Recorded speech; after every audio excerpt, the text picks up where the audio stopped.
Test, check. This is sound check.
Check பண்ணுமா?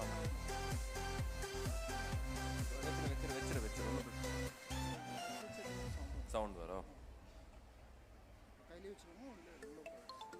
Actually I'm mostly நான் இதுதான் use பண்ணுவேன். இது sound check மட்டும் தானே. செக் பண்ணிக்கீங்க. இது திடீர்னு சென்டர் போகும்போது check. Good morning ma'am.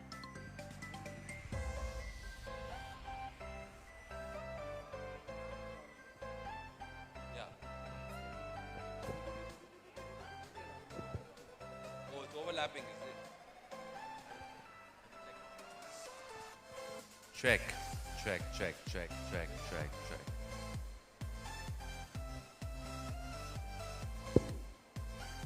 It's a packed house.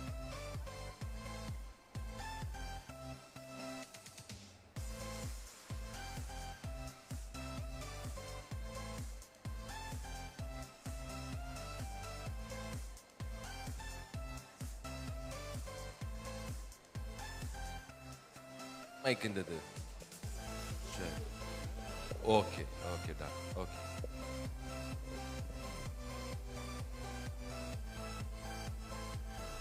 Sound is okay, sir? Comfortable? You can hear me, everyone? You want to hear me, everyone? Okay, then it's a very good news. Good morning, sir.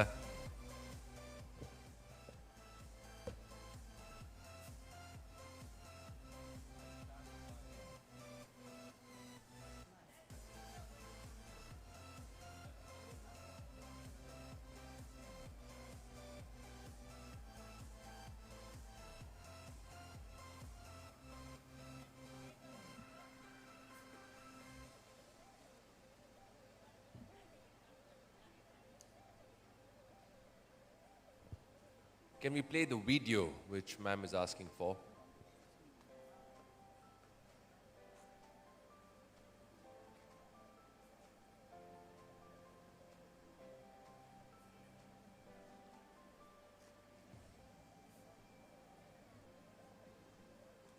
We're playing in a minute, ma'am. 1 minute, they're arranging it.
No, it's fine, it's fine.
check.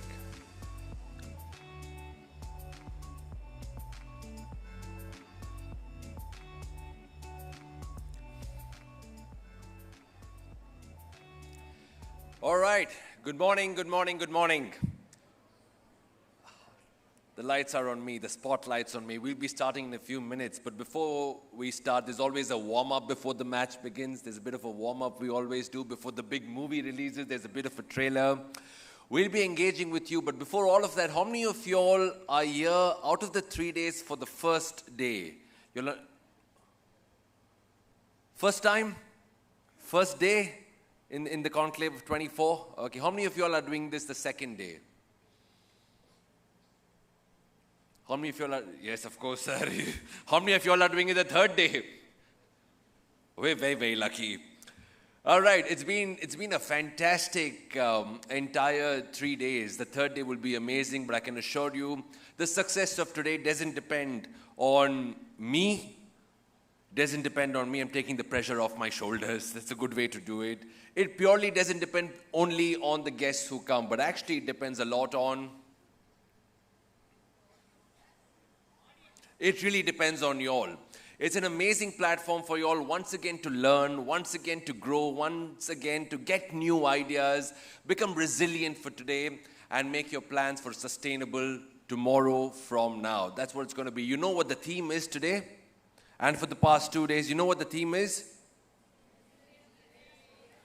Sir, my morning alarm is resistant today, sustainable tomorrow. My heartbeat is the same. Okay, you know when I was inside, one of the people backstage said, "You're wearing black today." And, men feel, even women feel sometimes they look great in black. Correct, ma'am? So I was like, yeah, I'm wearing black today. I'm going to kill it. They said, but black, it's not the luckiest number. I wish you all the best. That's not a good way to send me on stage. But I just want to ask all of you all, how many of you all are superstitious? Do you all have a superstition that, this is good luck, that is bad luck? Do you have superstition? You do? Okay. I can't throw the mic to you, but I can hear you from there if you want. If you can just pass the mic. What are you all superstitious about?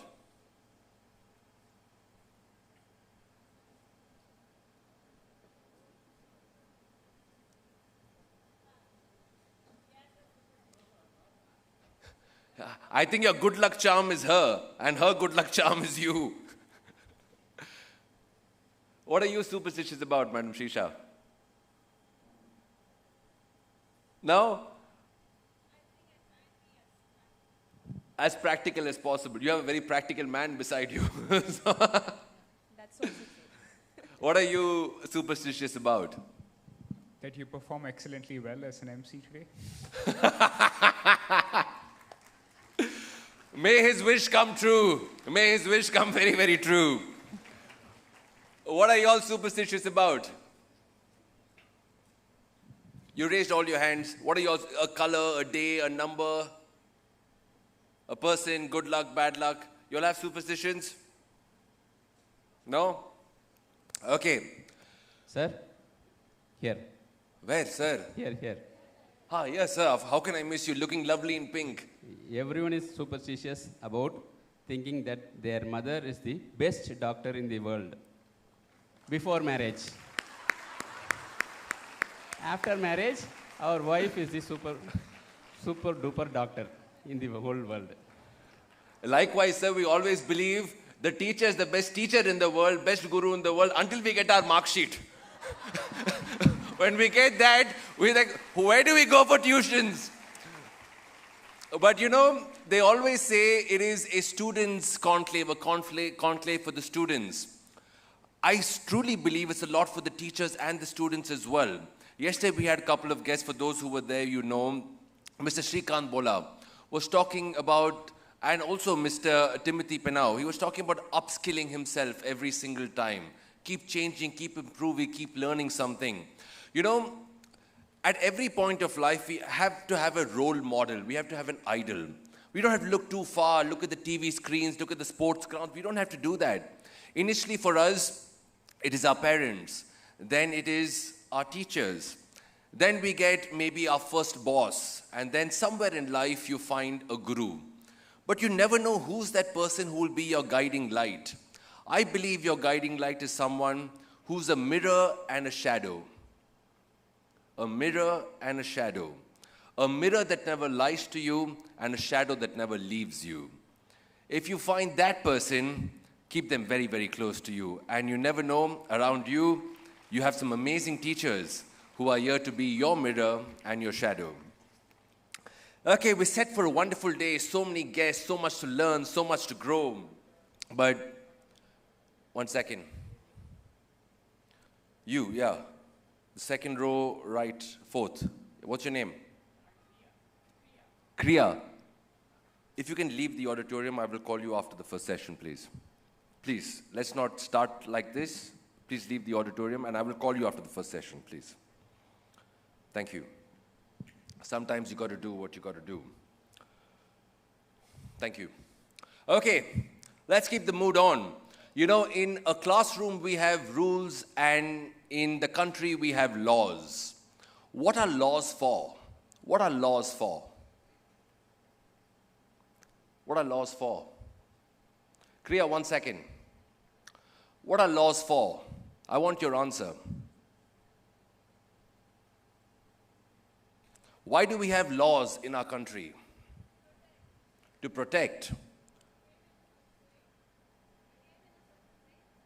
Ma'am? Discipline and behavior. Safety. Justice, that's the wonderful answer. Justice. And fairness, equality. Exactly. Absolutely right. Was I fair in sending him out? Absolutely not. Why didn't anyone stop me from doing that? Sometimes it happens. When it's not us, it doesn't matter. When it's someone else, it's okay, we'll handle it later. A law is a liability if we don't use it. A law is an asset if we understand it. Today I want us all to understand the power of our voice. You can question an answer you don't have. You can protest for something you don't agree with. You can ask for something you want to seek. You should give the hand for someone who needs help. Be the voice for someone who couldn't speak. I didn't even give Kriya a chance to speak. I just told him to leave. Today we are all in the same hall, but the problem is we are not with each other. That has to transform. Today we're not, yes sir. I will send him back, but before that we'll do something else. Yes, I like you standing up for the law itself. Please sit down, don't worry about it. Don't worry about it. So, our law is something we need to understand. We want to transform India, but first we will transform ourselves. The power to ask, the power for fairness, the power for rights.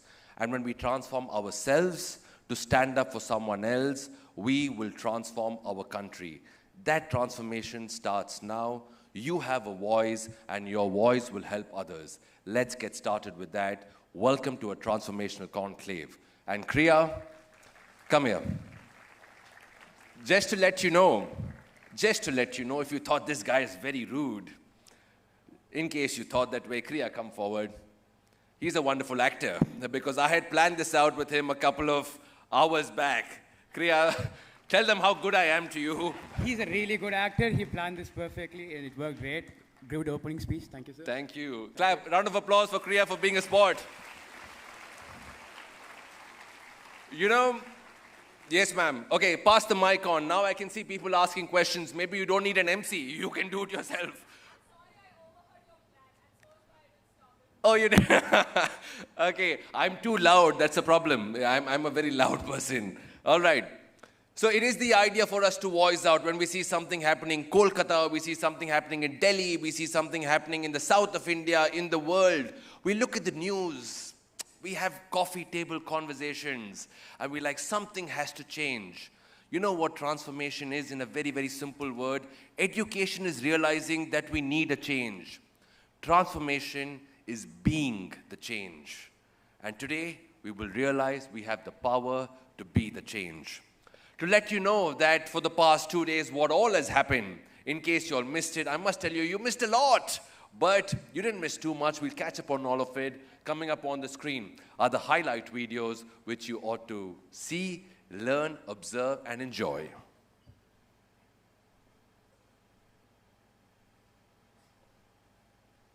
Resilient today and sustainable tomorrow. Yes, children? Resilient today, sustainable tomorrow.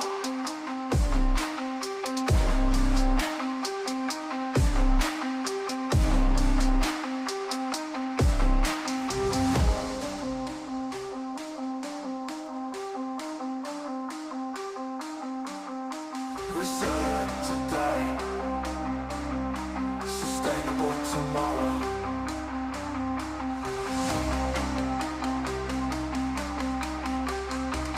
Resilient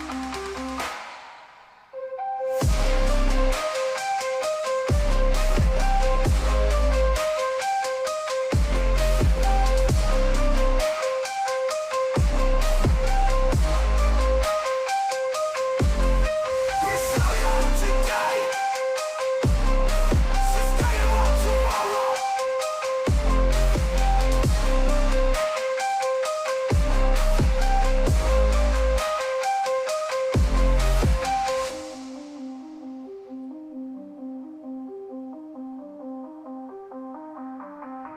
Resilient today, sustainable tomorrow.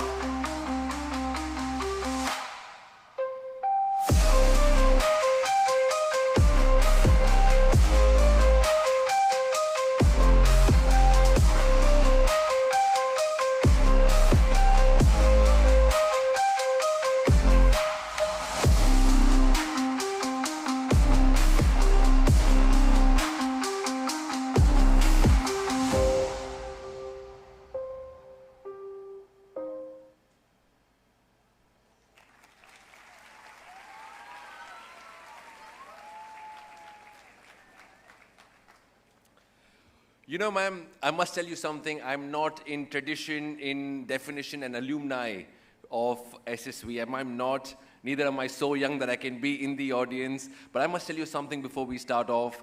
I feel like a student of SSVM. I truly do. Thank you. No, I have to thank you. I mean, boys and girls, you don't know how lucky you are, but such a platform, I've been there from the inception since you all started the 25th year celebration 2 years back. This is the 3rd year. Talking about superstition, I just realized it's the 3rd year, it's the 3rd day on the 3rd of September. Oh, I hope 3 is a lucky number, otherwise it's going to be a hard day. But ma'am, I must tell you something. I've completed my schooling and my college. I don't sound very educated, but I'm okay. But I have learned so much on the dais here. I have made mistakes, I have learned, I have heard, I have spoken. And this for me has honestly been the most transformative phase. I look forward to this conclave, not to come and host, but to come and learn.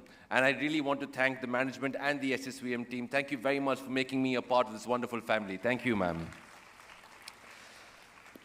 Yeah, okay, that is the truth. I've learned so much, and I always go back and I sound a bit more wise. And my mom asked me, how did you learn all of this? And I say, what school never taught me, SSVM taught me. That's how it is. And it is the truth, I promise you. Okay, now moving on, we have exciting stuff lined up. And you know, yesterday I was admiring the journey of SSVM. Every year it gets bigger, it gets better and more impactful. It's not about the buildings, it's not about the size, it's not about the number of places you have. I somehow think it's the number of lives you impact and the kind of quality that you are delivering. More than textbooks, it's life lessons that are taught at SSVM. And I saw this wonderful piece of work yesterday, the sand art, and I loved it. Sand never looked so pretty or so powerful. It looked like a gem. I want you all to look at this video that's coming up. Sand art by Nitish Bharti yesterday. It was absolutely amazing. Enjoy the masterpiece he creates and also the masterpiece that you all are a part of, SSVM institutions. Look at the screen.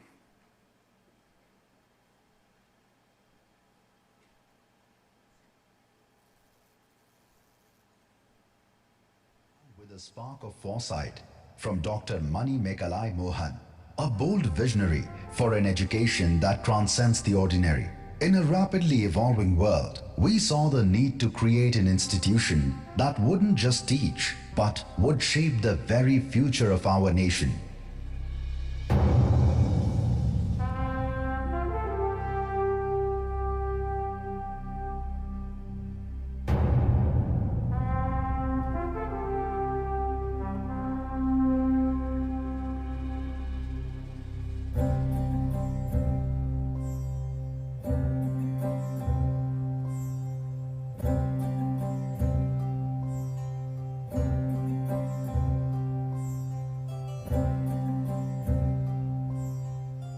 In 1998, the foundation of Sri Saraswati Vidya Mandir Play School was laid, a tiny seed sown in the fertile soil of knowledge. This humble beginning ignited a journey towards nurturing young minds, setting the stage for a thriving educational ecosystem where growth, learning, and values take root and flourish.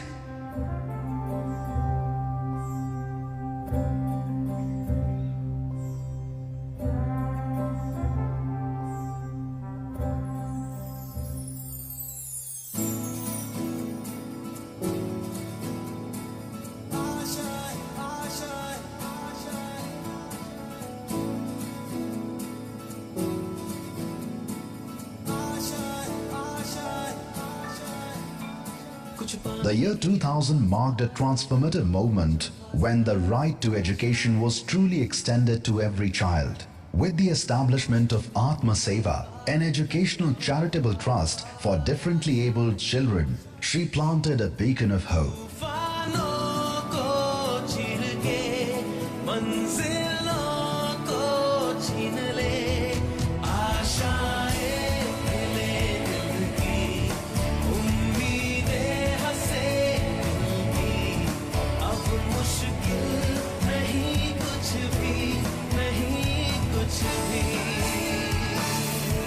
This initiative is more than a commitment. It's a mission to touch lives, uplift the vulnerable, and empower a generation to rise beyond limitations, embracing the boundless potential within every soul.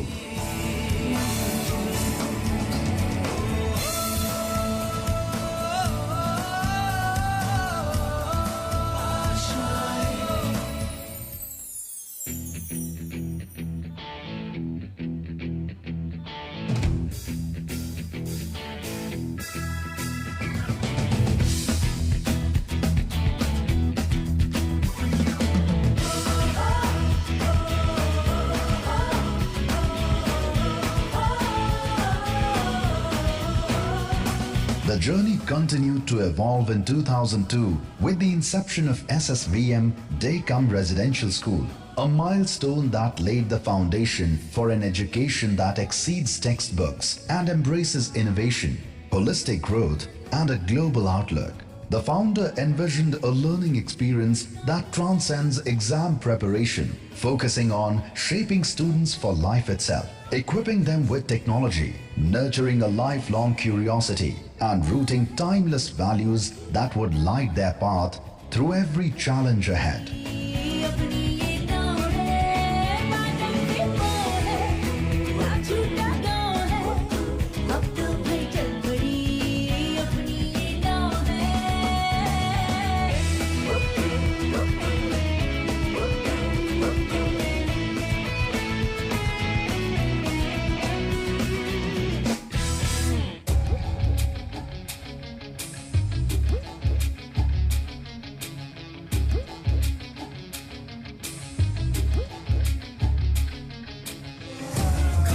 परिंदा है तू, दिखला दे जिंदा है तू, बाकी है तुझ में हौसला,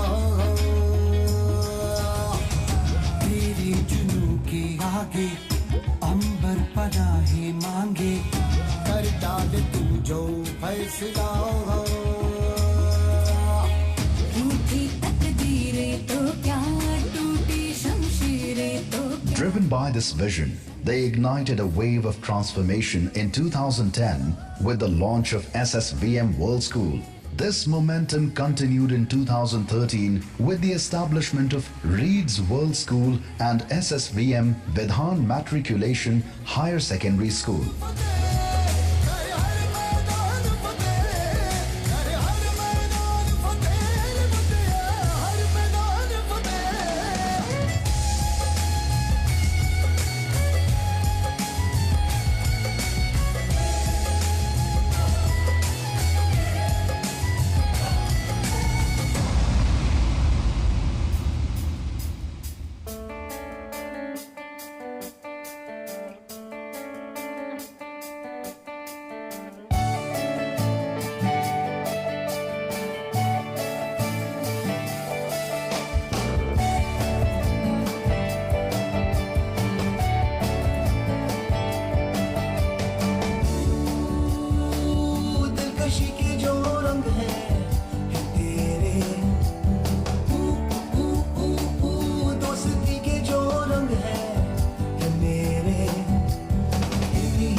The period 2016 to 18 witnessed a significant growth and excellence with the establishment of SSVM NIOS for grades 9 to 12 and SSVM School of Excellence.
SSVM Prepversity, a pioneering center for aspiring visionaries dedicated to igniting brilliance and guiding students towards mastering IIT JEE and NEET. This initiative transcends conventional education. It embodies a movement towards a brighter, boundless future where every child is encouraged to dream boldly, think innovatively, and lead with intention.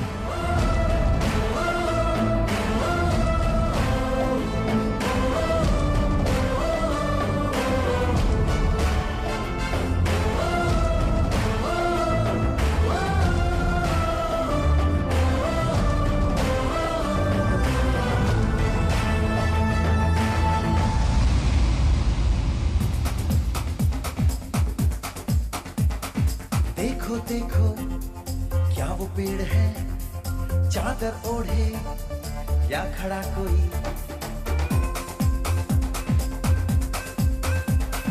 देखो देखो क्या वो पेड़ है चादर ओढ़े. In 2012, SSVM World School elevated educational excellence through a transformative partnership with the esteemed Cambridge International School. This collaboration allowed us to integrate leading global perspectives with our foundational values, creating an environment where students achieve academic excellence and emerge as visionary leaders ready to make a meaningful impact on the world.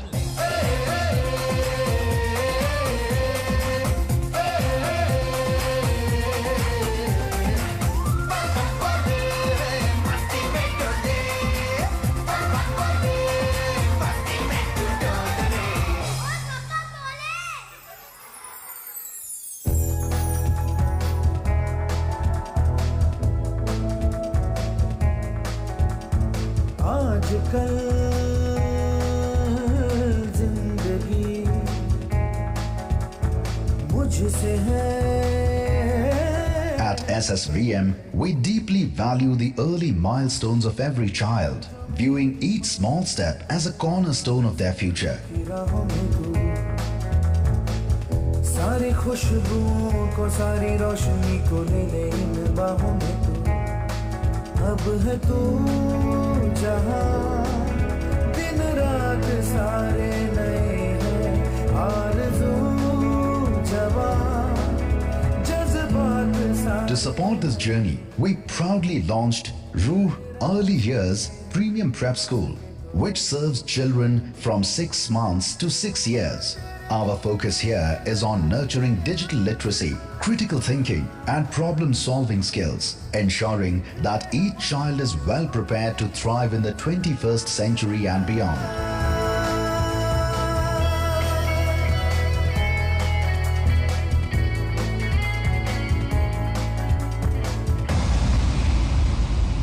चलना पूछना पूछ के चलना मरना जीना मर के जीना मांगने वाली चीज नहीं है मौका उसका जिसने छीना गिरना उठना उठ के चलना चढ़ जा अंबर सीना सीना याद रहे ये शर्त सफर की पीछे मुड़ के देख कभी ना जीत का जुनून है तो हार सोचना क्यों जब जिंदगी. In 2023, we introduced Ruh Continuum School, offering a seamless blend of international standards and affordability to pave the way for your child's bright future.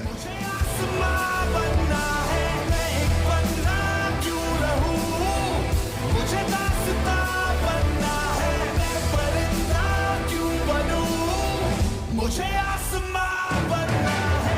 At the same time, we unveiled SSVM Kids Casa, a magical haven where grand visions and boundless play foster curiosity.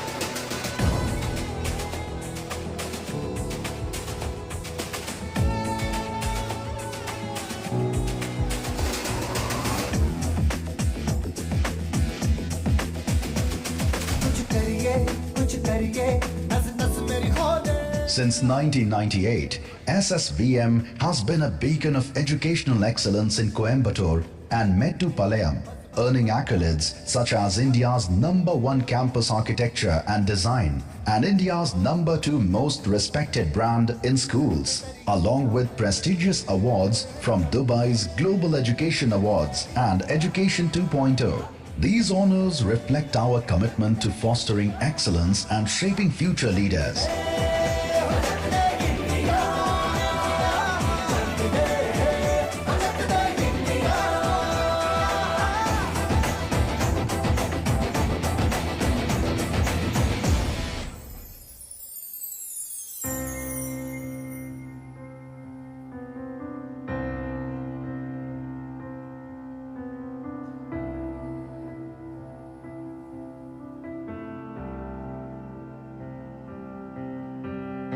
बंदेया रे बंदेया बंदेया रे बंदेया राह पे चल बंदेया बंदेया रे बंदेया बंदेया रे बंदेया राह पे चल बंदेया.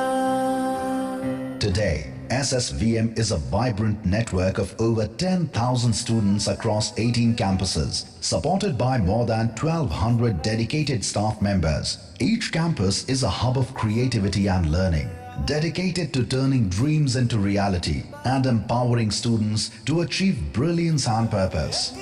आँखों से बादल आज हट जाएगा चाँद तेरी आँखों में बंदेया चल के आएगा.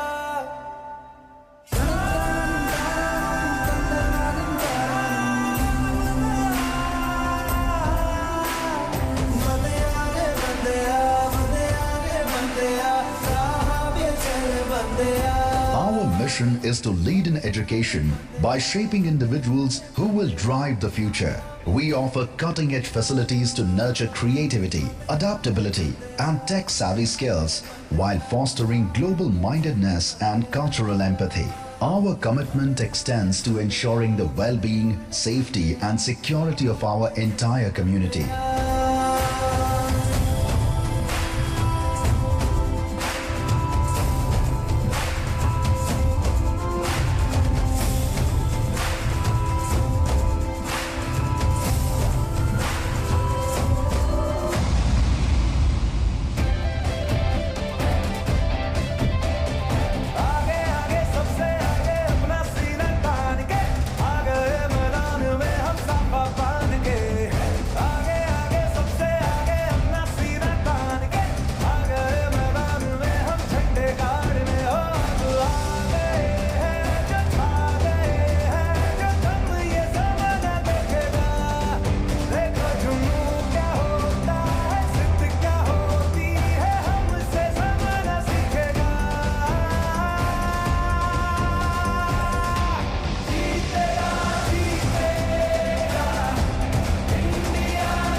In celebration of 25 years of excellence, the SSVM Group proudly presents the Transforming India Conclave, a 3-day event where young talents shine and visionary leaders spark transformative dialogue.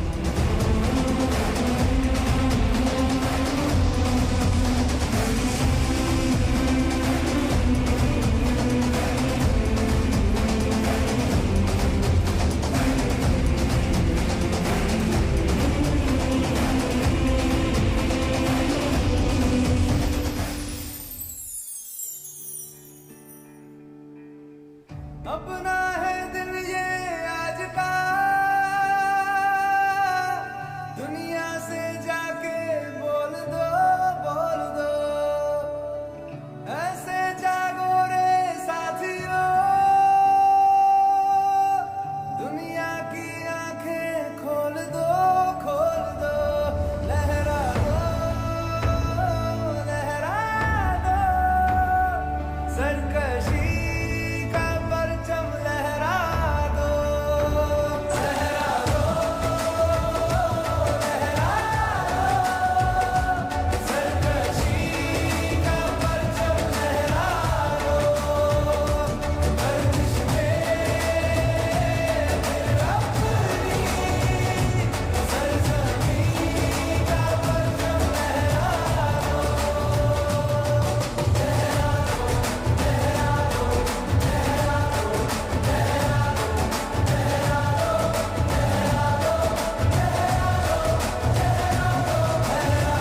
This year's theme, Resilient Today, Sustainable Tomorrow, explores how today's resilience and visionary actions can lead to a sustainable future.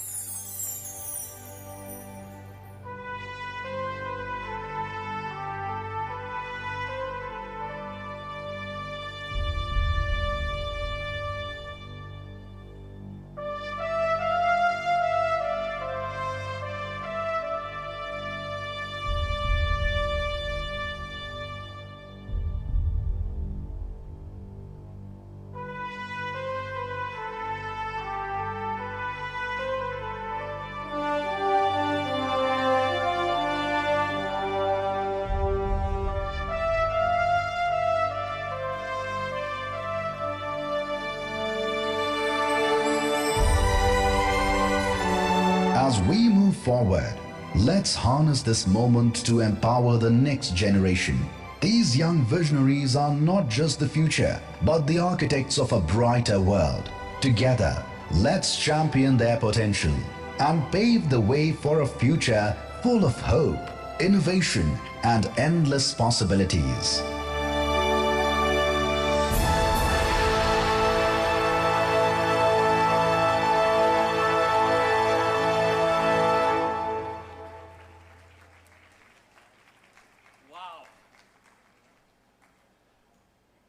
Are you all just stunned? Because I think it deserves a major round of applause. It deserves a standing ovation for what you all have created. It really does. No, honestly, I would really do this. I would request all the boys and girls to stand up. Teachers can sit down, please, but the students stand up because this is a world created to introduce you to the bigger world. Thank you very much, ma'am. It's an amazing journey. It gives me goosebumps. You're not punished. You can do it with a smile, okay? Okay, well done. Thank you. That was an amazing piece of art that illustrated a story so wonderfully. Now, how many of you are actually seeing this world that has been created by the SSVM management? It was just an idea, and you created an entire world impacting so many people. How many of you all would like a world ticket? Just go around the globe. If I give you a free ticket to go around the world, how many of you all want that? For this, all are raising hands. Okay, let me burst your bubble and tell you, you know what? Without taking a step, you can actually travel the world. You can do that. How do you do that? Let me see your creative minds. How can you travel the entire world without taking a step, without moving? Teleport. Don't go so scientific. Please go simple. I'm not an SSVM student, so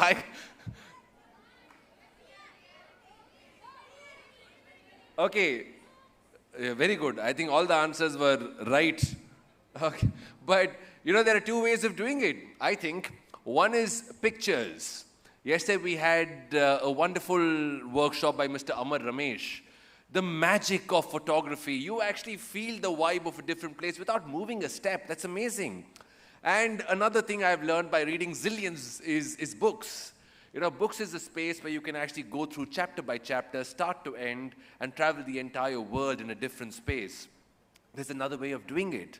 Whether it is Japan, whether it is parts of Europe, whether it is America, whether it's Asia, you know what you're going to see right up on stage is something much more melodious than me, much, much more melodious than me. A choir that speaks for the hope for peace.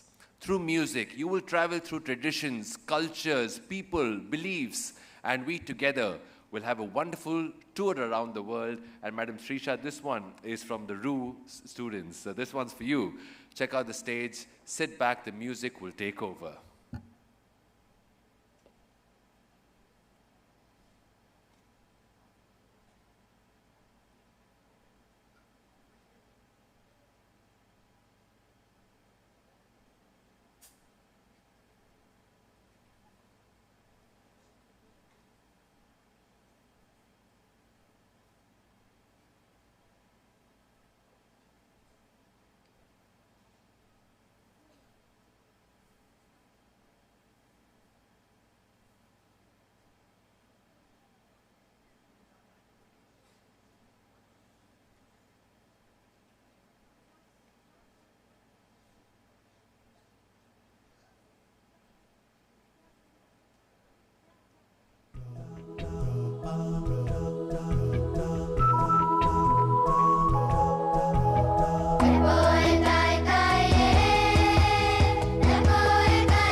The students are like me, they refuse to leave the stage. All right, fantastic. Round of applause, that was amazing. I'm kind of jet lagged. I went through the entire world and came back. It was fantastic, very, very nice.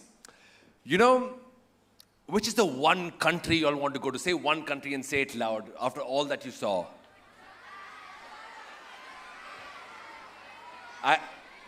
Relax, no one's going anywhere. You are here for the entire day, okay? But, you know, that's where we make a choice. When I say, tell me one country you want to go to, that one makes us decide. You know, when it comes to election time, we say the power of one finger. When we come to the heart, we say the power of one heart to show love. The power of one voice to start a protest. The power of one mind or one idea to impact the world.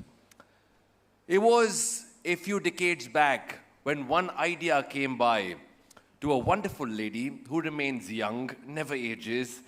The way we are going, I'll start calling you a girl. That's the way it's going. Touch wood, ma'am. But it was an idea. With the love, with the support and encouragement of family, today she sets up a world that's impacted lives, families, and built futures. It is an amazing setup that she's done. It's a dream that she's living so that our dreams come true. I would please invite Dr. Manimeghale Mohan to come on stage for an address. Put your hands together. This is our way to show respect and advance Teachers' Day wishes. Clap your hands, everybody.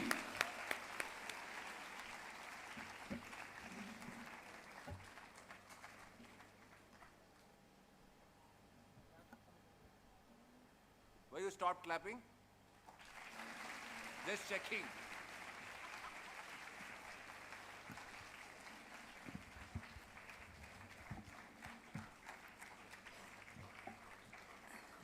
Thank you, Rajiv. Dushyant told always talk the positives about the people, but I didn't think that today Rajiv is only talking the same. Thank you, Rajiv. Namaste to all the dignitaries, educators, and students across the country, well-wishers, parents, and my dear Vidyans. We are gathered here to witness the 3rd edition of Transforming India Conclave. Resilient today, tomorrow, sustainable tomorrow. So these 3 days, we had been watching a lot that's going on. But each day had something to say, and we had lots to take back home. So the first day when we started, we thought about the space and how that space, we are valuing it. So we started with Rakesh Sharma, the first Indian astronaut of our country. And still, he is active, and his mother, who's 104-year-old, who retired as a teacher and who is still an aspirant of learning. So we have to say she's still sustainable in keeping herself updated even at the age of 104. Because most of us, we think, oh, after we complete a quarterly exam or a half-yearly exam, what do we think? I've learned.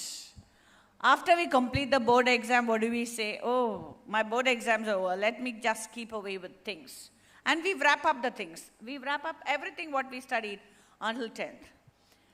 And then we focus on 11 and 12, so where we again think that, okay, until 12th, whatever I studied, I wrap up. Then we go to college. But we don't realize that every day is a learning. Every moment is a learning. That is what I always have in mind, even though I know a lot, but I always say I don't know. Because I always have people in front of me talking and giving me a lot of inputs. So that's the reason why today SSVM has grown to this level. So I want every student of SSVM, every teacher of SSVM, every principal of SSVM, and the entire family of SSVM to always learn, learn, and keep learning until our last breath, like our former president, Abdul Kalam. So, the first day, it didn't go only with the speakers. We had equally some workshops, very interesting workshops that was going on. So, most of us, we think that, okay, let's sit and listen to what the speakers are speaking. But at the same time, we had a thought process. Why can't we have some hands-on experience? And the first day I have to thank the people who came, that is Miss Sylvia, and who's still there for continuous 3 days, Art for Change and live art installations. So you would have seen everywhere some installations kept. Throw your plastic bottles, stand and take a pic. You can immediately get your picture. But you didn't notice one thing. Everywhere it was sustainability. That is, whatever you do, earlier days we do get a printout. But today, there's no need for a printout because you always have a soft copy. See, that is what they say, no?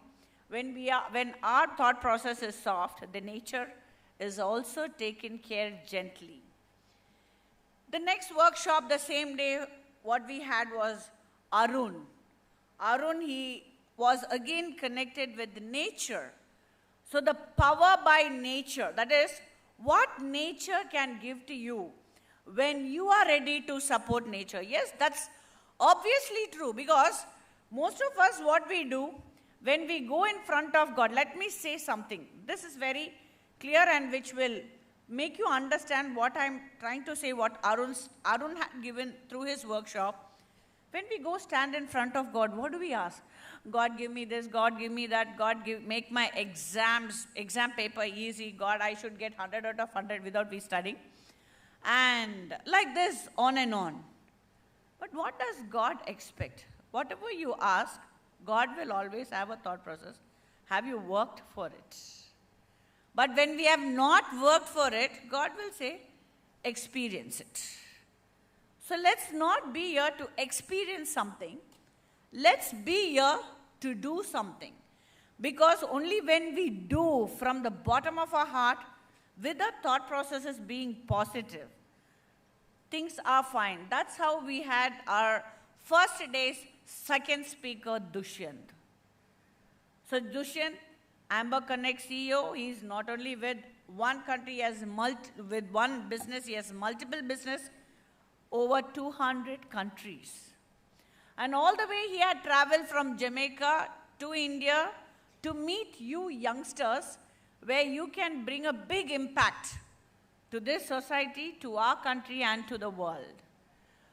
So everything was interconnected. It was beautifully woven these 3 days that some message is reaching you.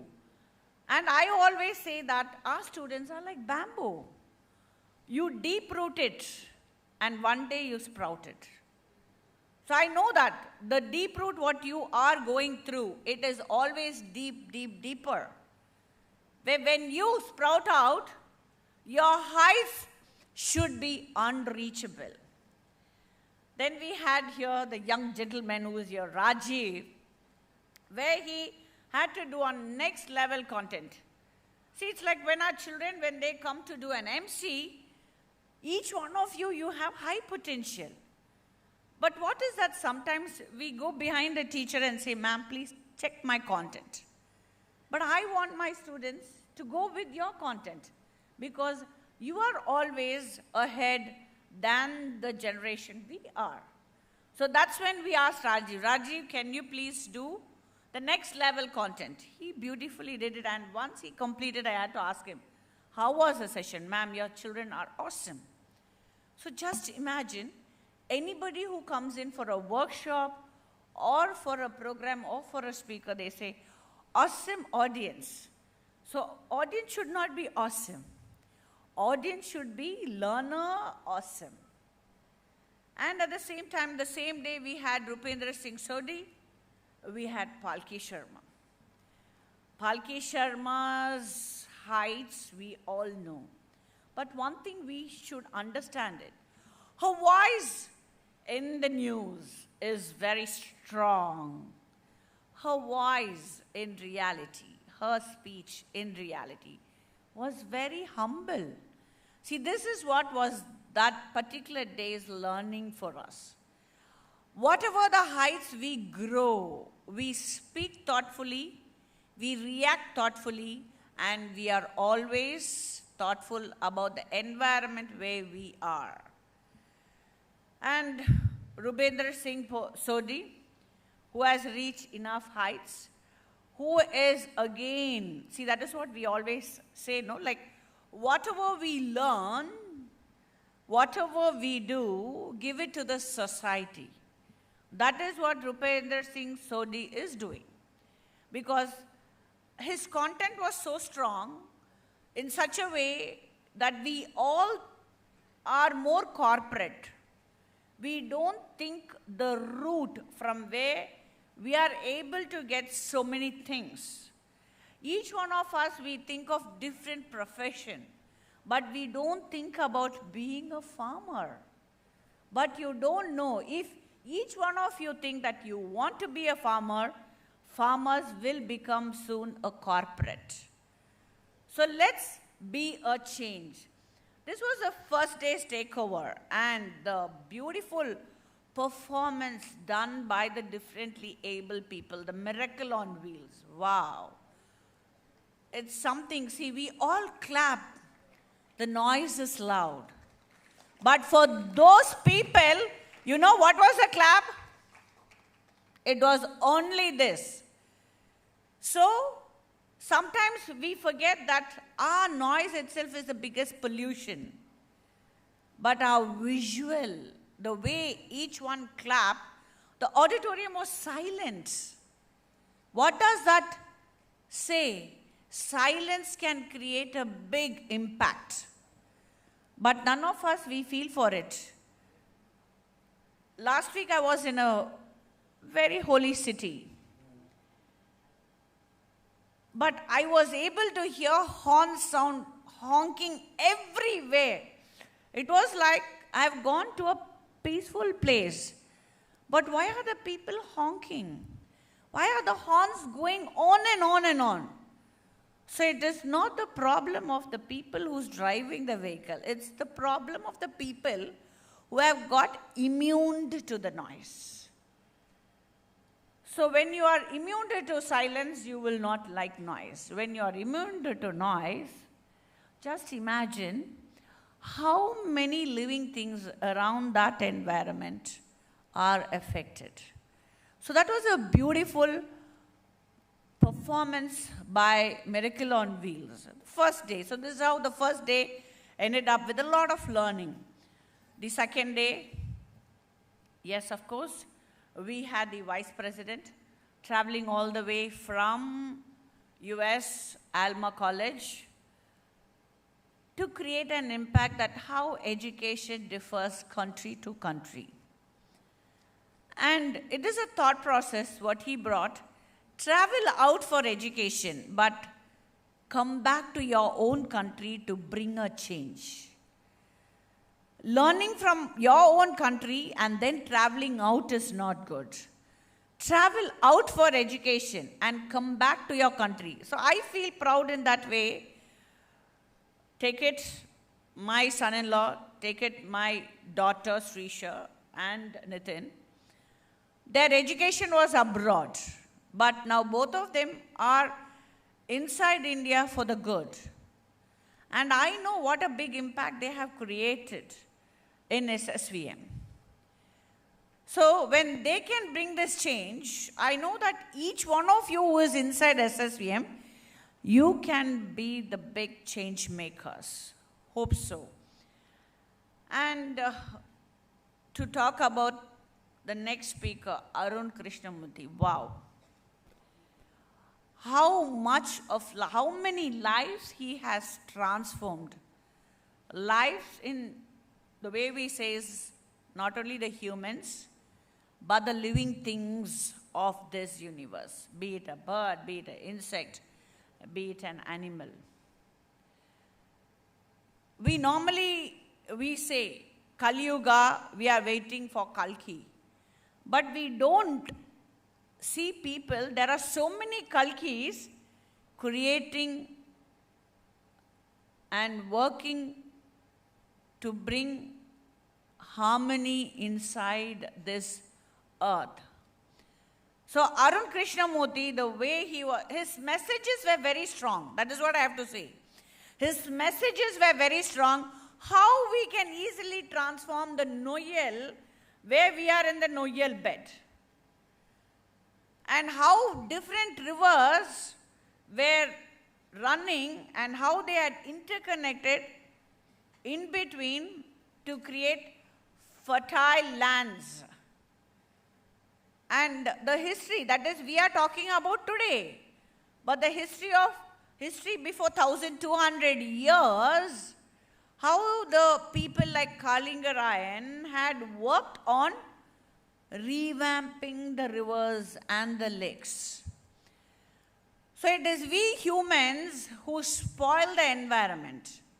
But at the same time, we humans, if we can stand together, we can protect all the water bodies, which is like a heart and the blood for the earth. So I hope so. The next generation, you think thoughtfully and work for it. And the performance what we had yesterday was like multimedia act. You would have witnessed that, the sand art, where it was quite stunning for me to see the story of SSVM, how beautifully done through a simple sand art. Always I see, whenever it comes to the Montessori or Reggio or Waldorf, the Reggio people, they ask for a light table. And they also have the sand. Children in LKG, UKG, they all have this sand work. But that time I didn't realize this sand work can be a big story that can be easily transformed. So children, you are learning everything in your life as you grow. But how you apply it is very important, because most of us, we think that only the qualifications stand with us. It's not the qualification. And then we had with us the Walkator Nika, like, wow. That was the end of the day where they just rocked and they gave an extra energy. And then we have to say is Amar Ramesh, whom Raji was talking.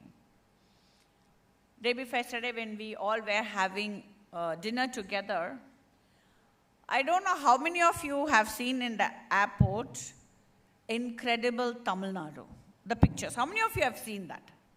Different pictures put in the airport. You know, it's all taken by Amar Ramesh. When I had to just listen to him, he said, I was a software individual working in US, and I have to go and load the software in different companies in the warehouses in US, so where I'll be traveling out of the city a long way. So then one particular day I said, simply we are traveling, why can't I take a camera with me and just take pictures? And after I came back, when I started seeing my own pictures, and that brought a change for that country. Then I thought, why should I work for some other country? Let me come back for the good to my own country. And that's where I started bringing a change.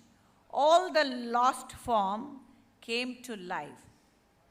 Jamakalam. I don't know how many of us remember about the Jamakalams, which I always had experienced it during our days. So any auspicious event that is happening, the first thing that will be in the hall is the Jamakalam. Any big crowd that is getting gathered, the first thing, the hall will be filled with Jamakalam. So he had written books like Jamakalam, Kuttuvelakku, so many things. When you read that, then you'll get to know our history. So he did a beautiful workshop with our children, how to take photographies. What you think is nothing, but that has an information. and then no oil, no boil. So we all are now thinking that the cylinder rate is going high, electricity rate is going high, so we are not able to use cylinders or we are not able to use electricity because of the high tariff, and we just switch over to Swiggies. But they brought in a concept like you needn't boil anything. You don't want an oil also, but still you can cook your food, which is always very healthy and which will keep you for life healthy. So Shivakumar, the Padayal group, they did a wonderful workshop yesterday. So children who got to experience that, hats off to those children. So expecting they will talk about that and transform a big number of people. And Shrikant Bola, a man of difference. His message was also a song which, like Rajiv was saying, he does not believe on horoscope. He does not believe on superstition. He believes on himself. If you want to grow in life, go with your passion. Go with what your heart says. Go with what is right for the society. And then we had Kaveri, all linen women. When she came in, she was stunned by seeing the auditorium and she said, oh my goodness, I didn't know, Manimegli, that you had invited me for such a program. I said, don't get panic. We wanted your story and how you can bring an impact in today's clothing. So that is what she brought in a message. We all go for a cheap clothing and we keep buying daily clothes. But if you have to buy a proper authentic dress which is decomposable, it's little costly. But when it is costly, you buy only one, you wear, so you always wear it. So that is where reduce, reuse, recycle, and refuse. Don't buy more, but refuse. So each one here, until yesterday, they have given their very strong message and the entertainments and the workshop. So let's wrap up for the day, what is going to say for today, the third day. Before we wrap up, we'll have lots to learn. So the third day is a power-packed day. So let's work. So you might know, okay, the first day we had on space, second day we had on environment. The third day is on language. See, we all talk a language and we think that's today's Zen Alpha's language or Zen X language. Nothing like that. Let not the history talk about the lost language. Let's keep our language at least alive in this planet. That's very important. So that's the concept of our resilient today, sustainable tomorrow, based on language. Language has the power to shape our perceptions, influence our thoughts, and inspire our imagination. Without language, can you? Yes, still, the Miracle on Wheels proved that with expression. Even expression is a part of a language. We are truly honored to have an eminent speaker, Dr. Shashi Tharoor, Honorable Member of Parliament, author, and former diplomat. So each one of you will be eagerly waiting to see Dr. Shashi Tharoor. Yes, he is going to come on Zoom. Unfortunately, he is sick today, and for his age, still he wanted to travel, but he is unable, but still he didn't want to disappoint you. He is coming on a Zoom. So Dr. Shashi Tharoor's remarkable contribution to India's public life, literature, and diplomacy have never left an incredible mark. Sir's intellectual curiosity, eloquence, and commitment to social justice inspire countless individuals. As a statesman, author, and thought leader, you embody the values of wisdom, compassion, and global citizenship, sir. Thank you for enriching our world with your insights and leadership. Language is the thread that weaves human experiences into a shared tapestry. It bridges gaps, fosters understanding, and transforms societies. Every language has the power to connect us. but English has become particularly an influential connector in our globalized world. Sir, your presence illuminates our gathering, and we eagerly anticipate the wisdom, insights, and inspiration you will share with us today. Please join us in extending a warm welcome to Shashi Tharoor.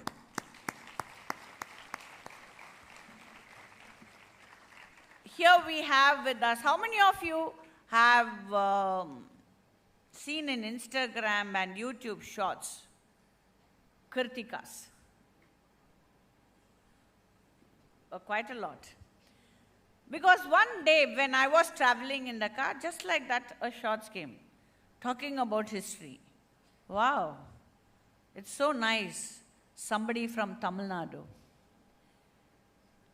So then I had to say to Hemachandar, we need this speaker for this Transforming India Conclave. So most of us, we use Instagram and shorts not for the right purpose. Why people like Kritika are there inside media is to bring a change.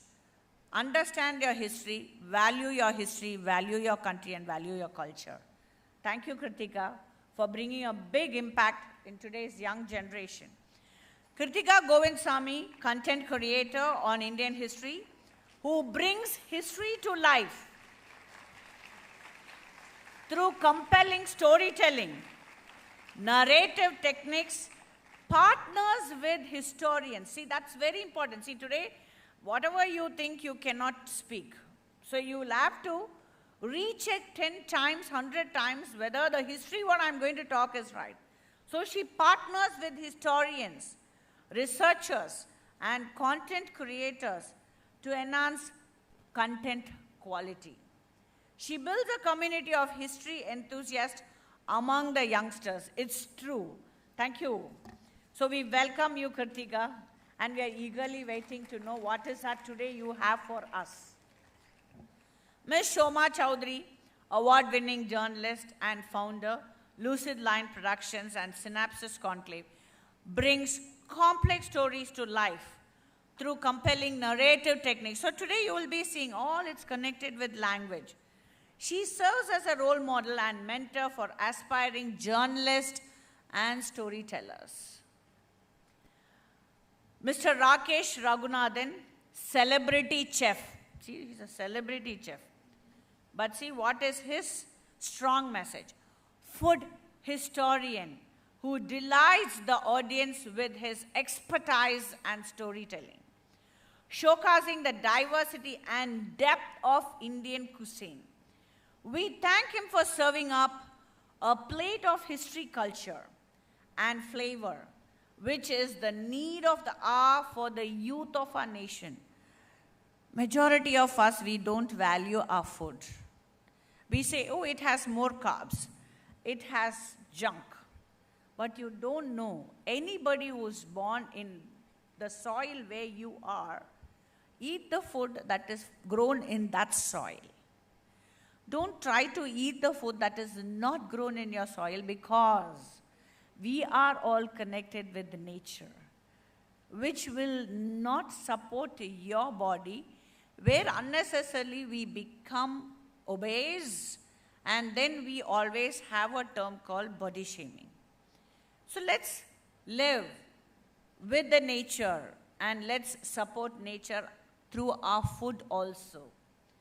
So all 3 days had been a remarkable journey of the 3rd edition of Transforming India Conclave. Resilient today, sustainable tomorrow. Let our thoughts be more sustainable. Let's join hands to save our Mother Earth and to make a better future for the future generation. Thank you very much.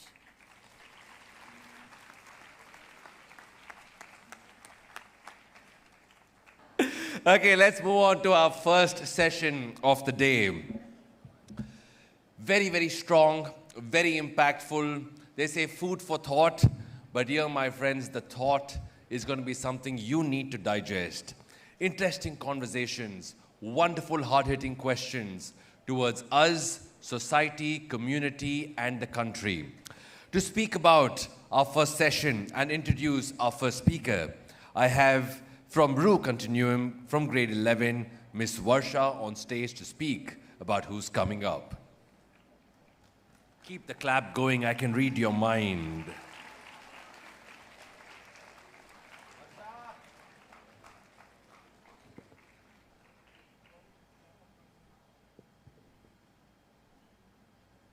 Where stories unfold, where ideas arise, and where arguments form.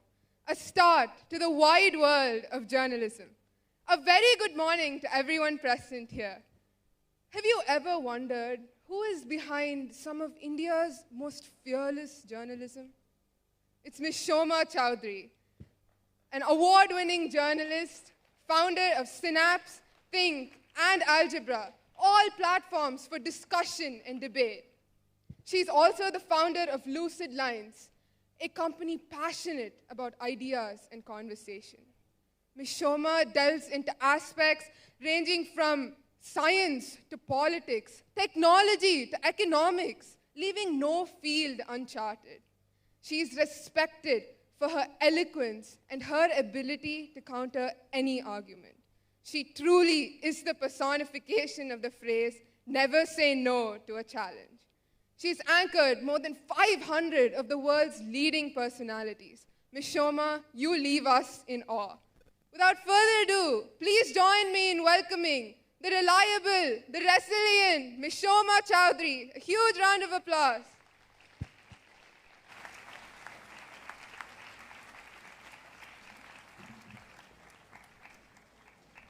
Keep the clap going. Welcome, ma'am.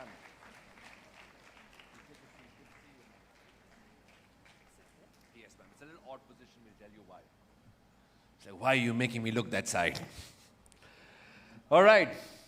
You know, a journalist, an editor, and a political commentator. A few years back, she was listed as one of the 150 women who shook the world. Today, with her questions, she will shake our mindset. How easy is it for us to give answers? But sometimes the answer only comes when you ask the hard-hitting questions. A co-founder of the Helka, I remember as a young boy, ma'am, when we would see breaking news, scams coming out, what actually happens in different places. And then we realized, what is the power of the common man? What actually goes on is our right to know. What actually goes on is our strength. The power of the common man was realized through voices like you, Madam Shoma, and I thank you for that very, very much. Clap your hands. You don't know how she has revolutionized the power of exposés, the power of telling people what is going on. We have the right to question the so-called powerful, and she gave the voice to the voiceless. Of course, she's also the founder now of Lucid Lines, a platform for ideas and conversations. Today, she's in conversation with someone very, very special, but through the years that she's been asking questions, getting deep conversations, she's interviewed Hollywood stars, including Robert De Niro. Now, that's something which is very, very remarkable. But of course, as a journalist, someone who wants to impact society when it comes to the world, safety, and also a voice against terrorism, she's interviewed the CIA, the Taliban, and the Mossad. For that, she didn't need weapons. She had words. And also, she's not short of interviewing handsome men. We will speak, ma'am, about handsome men, but also Shah Rukh Khan, Amir Khan, Ranbir, Karan Johar, and many, many more. She's interviewed all of them. And today she'll interview a voice, and she will be our voice as well. Put your hands together. We're so delighted and honored to have with us Ms. Shoma Chowdhury. All right. We're going to go on to the person she's going to speak to, but ma'am, you have few words to say before this? No, I'll start with Shashi if you're going to introduce him, otherwise I'll introduce him. We will. We have someone who will come in. But ma'am, before we go on, I would like to ask you a few questions. I know you'll get a neck sprain like this, so maybe I should come there. You can look there. I'm feeling bad. Do we have a packet of Move or something to put on ma'am's neck? Okay, so ma'am, you tell me, what is journalism? And today, have we lost the honest form of journalism? I'm asking an honest question. I'm from the press as well. And credibility is something we live on. News is something we work for. Do you believe that we have lost credibility because we think the nation wants to know, the nation wants to know, the nation wants to know. But sometimes they don't want to know that, you know? So give me your idea on journalism today, ma'am. What is the power of media stroke journalism today? First of all, thank you so much for that really generous introduction and from the student prior. Yes. Good morning, everyone. It's absolutely wonderful to be here. You have a fantastic campus, and this is my first time in Coimbatore, and I'm absolutely floored. So thank you very much for inviting me, and it's really, really wonderful and energizing to be here. Vis-a-vis the question that you just asked me, I think it's so connected with the session right now. You know, yes, I started with journalism straight after college, and it was really a profession of idealism, you know, because journalism is like being a doctor, being a teacher. Even before you think what you can earn, it's really something that you have to, it's like a calling, you know, because it's a trust that public have in you, and you have to wield that with a lot of sense of, as I said, idealism and morality. Also because you're interpreting the world for others. So what you say really matters. Today, you know, I don't want to disappoint a lot of people who want to be journalists, but it is a time of great distress because I think words have ceased to matter. You know, there was a time when you said a word in public, you had to be accountable for it because that word has power to impact other people's lives, not just through inspiration, but you can damage, you can harm, you can create war, you can create hatred, you can create conflict with the words you use. So when you said something in public, it had to have credibility. It had to be backed by facts. And today we have a strange situation where through social media, anybody, whatever is your mood, what is your opinion, whatever is your bias, you can put it out in the public domain and it really impacts lives. So today, and that in its own way then forces newsrooms to really vie for attention rather than credibility. Who can be faster, who can be angrier, who can make you more agitated than more reflective. So in those ways, journalism is really letting itself down. And I'm so glad that SSVM is focusing on the power of words, because words is action. You know, it's not just words, it's action. So that's my sense of journalism.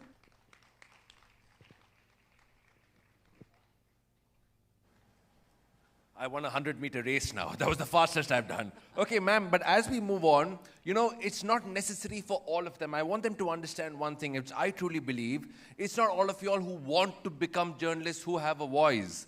We are the largest democracy in the world. And, ma'am, I would like to understand, where is the power of citizen journalism? That's something that we have not focused on, because everyone, whether it is their home, whether it's their area, whether it's their community or their view, they also can become journalists without becoming journalists. Citizen journalism is a lost art in our country. Do you believe that all of them can empower themselves with the voice that we all have today, ma'am? Yeah, so, you know, what I would like to say is that it's not even about journalism. I think the critical word you used is to be citizens, you know, and to be citizens means to be awake, to be alert, to be a participant in society. And so it's not just about whether you're raising your voice for, even when you're receiving information, you're a journalist, you know. So everybody who watches news, everybody who reads, everybody who's on Instagram or social media, at heart you're a journalist because you're participating in a two-way process about information. And today when, you know, there's so many sort of agitated, polarizing viewpoints, as citizens, you must have a hunger to know that when someone is saying something, are they backing it with facts? As, not just as a journalist, but as a citizen, as a mother, as a woman, as a daughter, as a professional, as someone who loves, you know, a whole range of things. I have trained myself not just as a journalist, I keep repeating that when I hear something, I want to know whether it's backed by facts or is it just backed by someone's opinion. And if someone is saying something, I like to go and look for the opposite view as well so that I get a whole picture. So just by virtue of being young people, you are a journalist because you're processing information.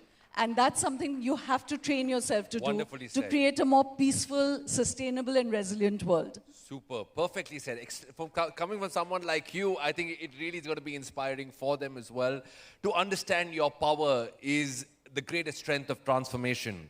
Ma'am, I would love to go into the people you have interviewed before we start our interview. You've interviewed a lot of people. We'll talk about that. But I want these young minds who get impacted and influenced very easily. I'll ask you a straightforward question because sometimes journalists love to ask those questions. I would like you to answer these questions as well. On mainstream media today, on the television channels, are they reporting news for the people or are they reporting news for a party? Is news bought? Is news a marketing tool or is news an information platform for the common man? What is happening today, ma'am? You know, I don't want to speak in absolute sweeping statements because, again, that's something which is, I could rouse up everybody by saying the popular thing and denounce everybody. But yes, as I said earlier, it's a very, very worrying situation because the news, like I said, for doctors and teachers, this is something that you hold in public trust. Today, the channels and other media are being forced, not forced, you know, they're fantastic people in every media house, but the whole business of news has become about TRPs, has become about eyeballs. And there again, I want to put the participation of us. What do we reward? Do we reward those who make you angry, who make you polarized, who call people anti-national and terrorists and, Muslim haters, Hindu haters? That by participating in that, by watching those channels, you are actually reinforcing that that is what works. So I bring that back, that as citizens, you can shape the society, you can shape the discourse. Stop rewarding those who peddle hatred. But in terms of your question that is news today for business? Unfortunately, it is. And again, I want to bring that back to us because what is it that we can do? And the reason the news across the world has become like this is because advertisers are paying for it, not us.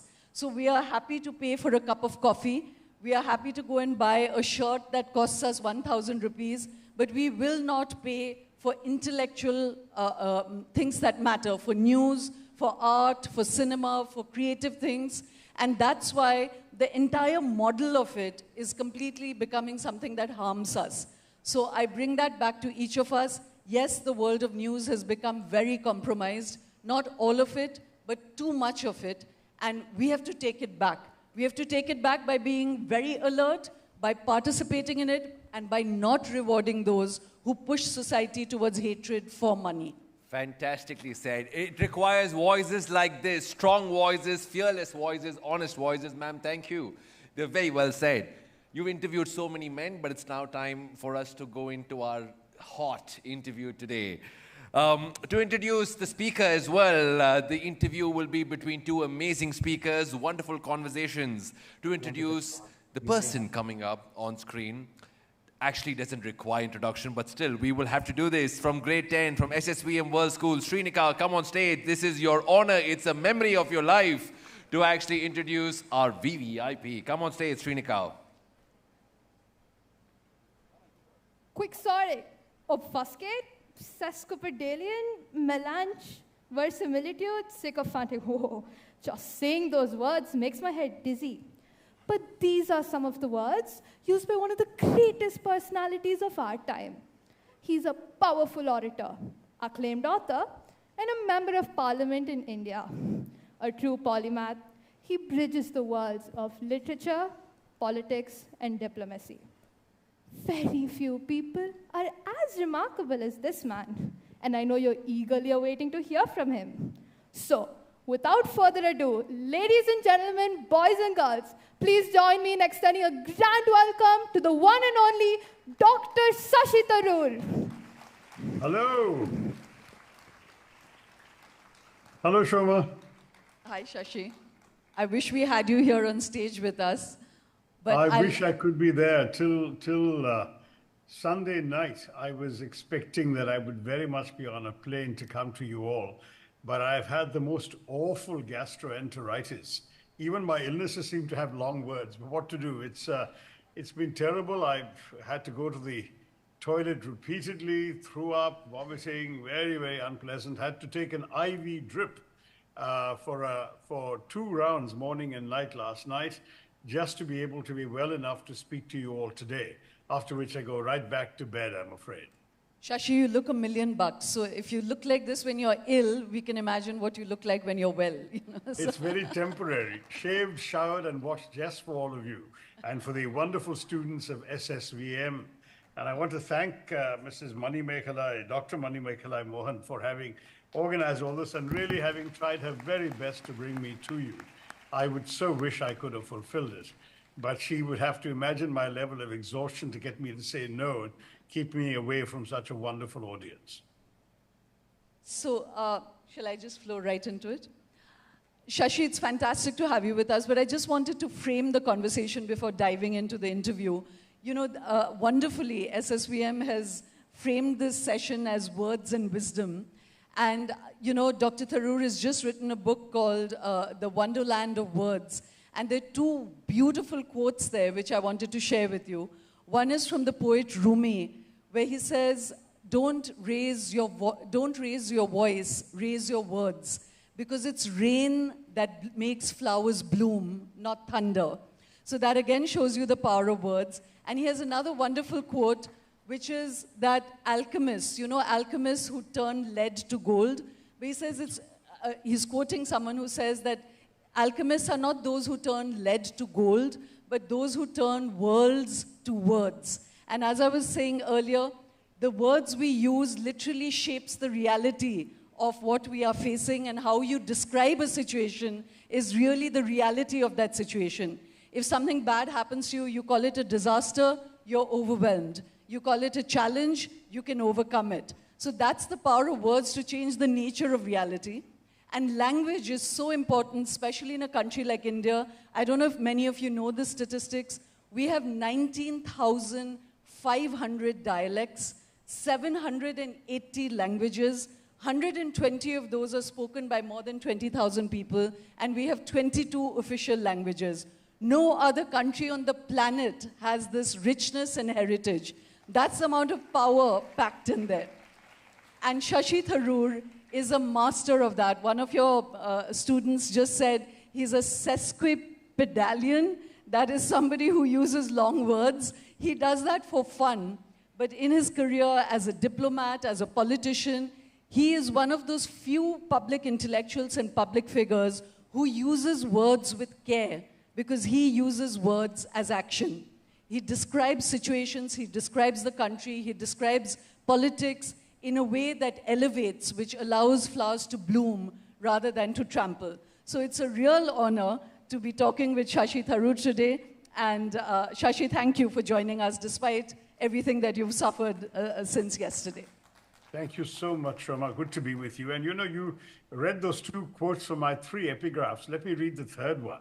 It's by Pablo Neruda, the Nobel Prize-winning poet, in which he wrote, I run after certain words. I catch them in mid-flight as they buzz past. I trap them, clean them, peel them. I set myself in front of the dish. They have a crystalline texture to me, vibrant, ivory, vegetable, oily, like fruit, like algae, like agates, like olives. And then I stir them, I shake them, I drink them, I gulp them down, I mash them, I garnish them. I leave them in my poems like stalactites, like slivers of polished wood, like coals, like pickings from a shipwreck, gifts from the waves. Everything exists in the word. It's such a powerful way of evoking the various ways in which words can be to all of us.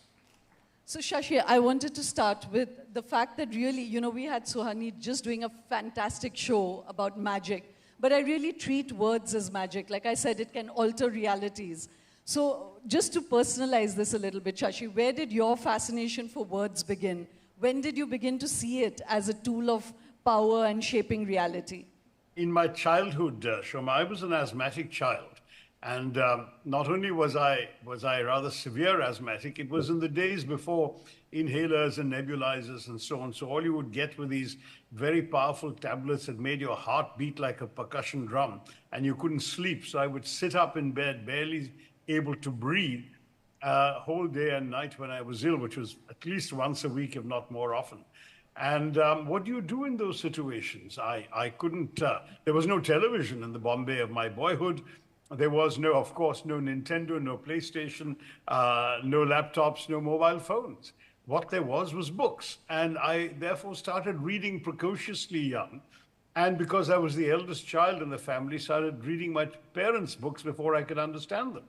But the result was that I read widely and indiscriminately, and I acquired a wide variety of words. I hardly needed to look up a dictionary, because when you come across the same word in 3 different books in 3 different contexts, you understand the meaning, the uses, the nuances. And then it helped that my father was a bit of a word nut himself. He had grown up in a Malayalam medium school in a village in Kerala, got to England and essentially taught himself the King's English, later the Queen's, was very, very addicted to words, wrote the most beautiful letters, really, so evocative, so touching. But he also just loved words for the pleasure they gave him. So he discovered Scrabble. And when he moved back to India in 1959, he was desperately looking for other people who knew about Scrabble, which didn't exist in India at the time. And he managed to get a few friends, also basically UK returned, to start playing Scrabble with. They would have weekends of just doing nothing but playing Scrabble.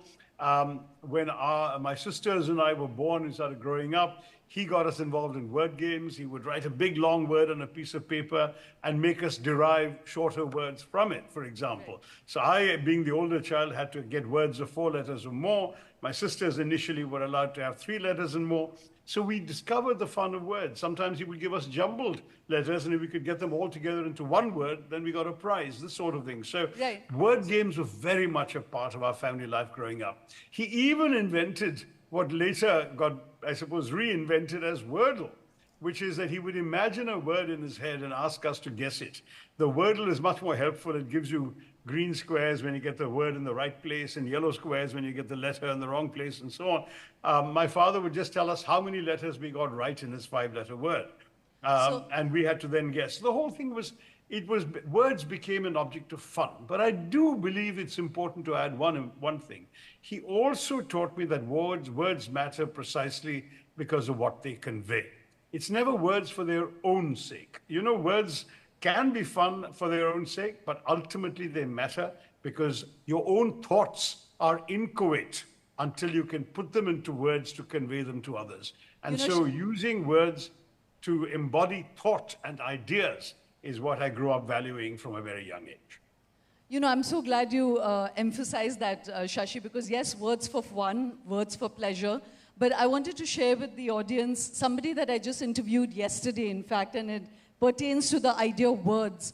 I don't know how many of you know Murlikant Petkar. This is the time of Olympics and Paralympians.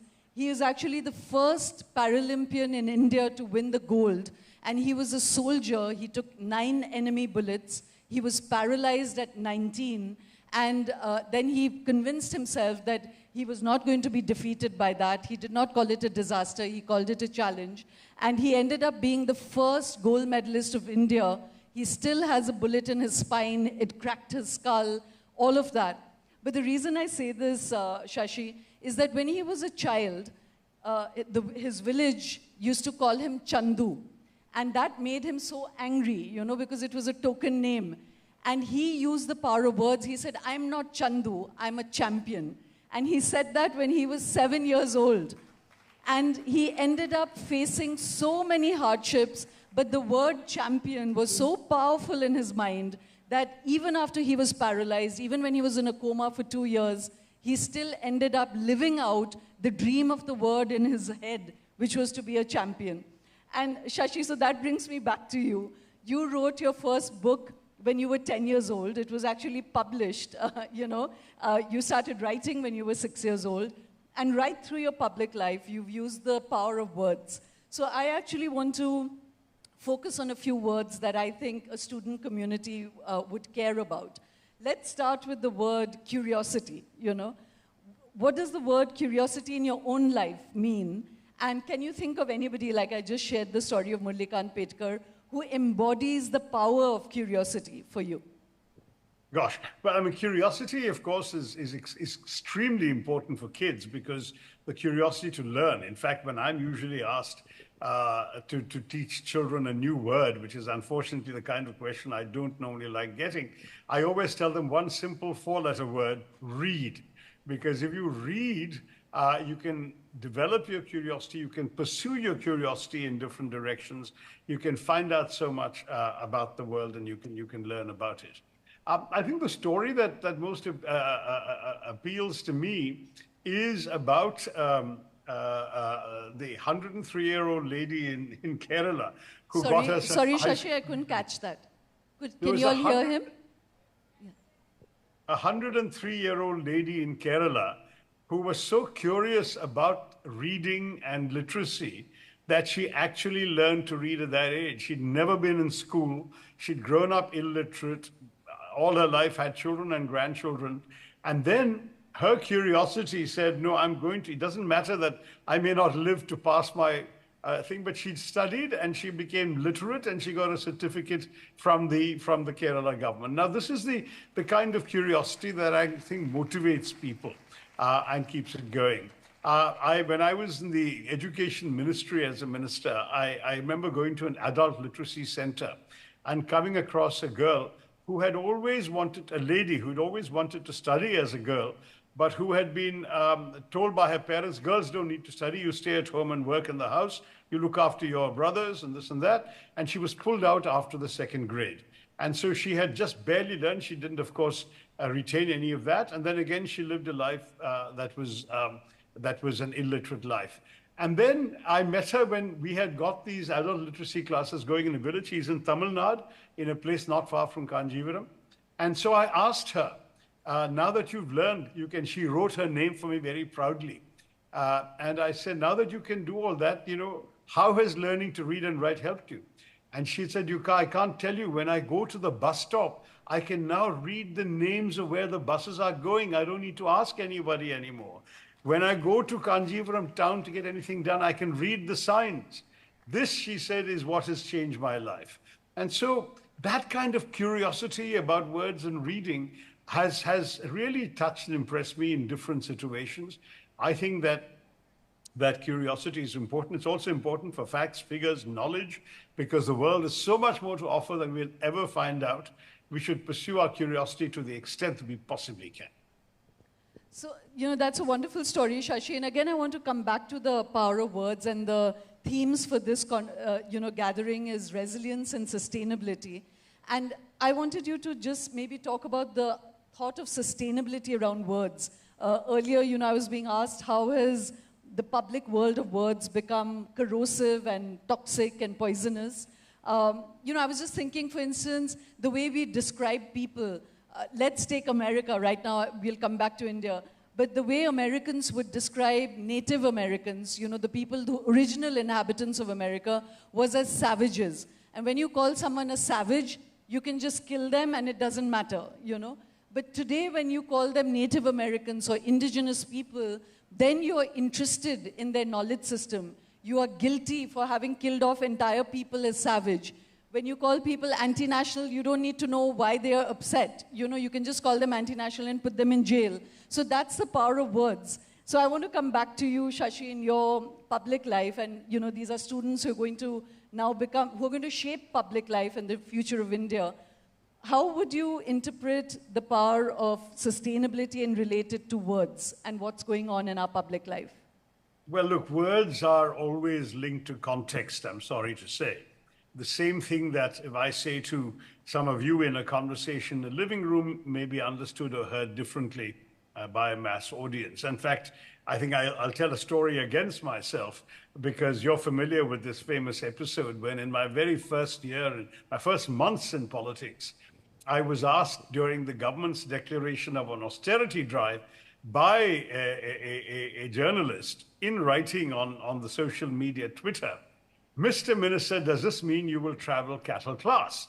Now, the expression cattle class is very familiar to me and apparently also to the journalist, because I'd been living in America for the preceding 3 decades where cattle class is routinely used not to disparage the passengers, but to disparage the airlines for herding us all in like cattle. And what did I do? I replied with sort of typical Stephanian wit. I said, yes, I will travel in cattle class out of solidarity with all our holy cows.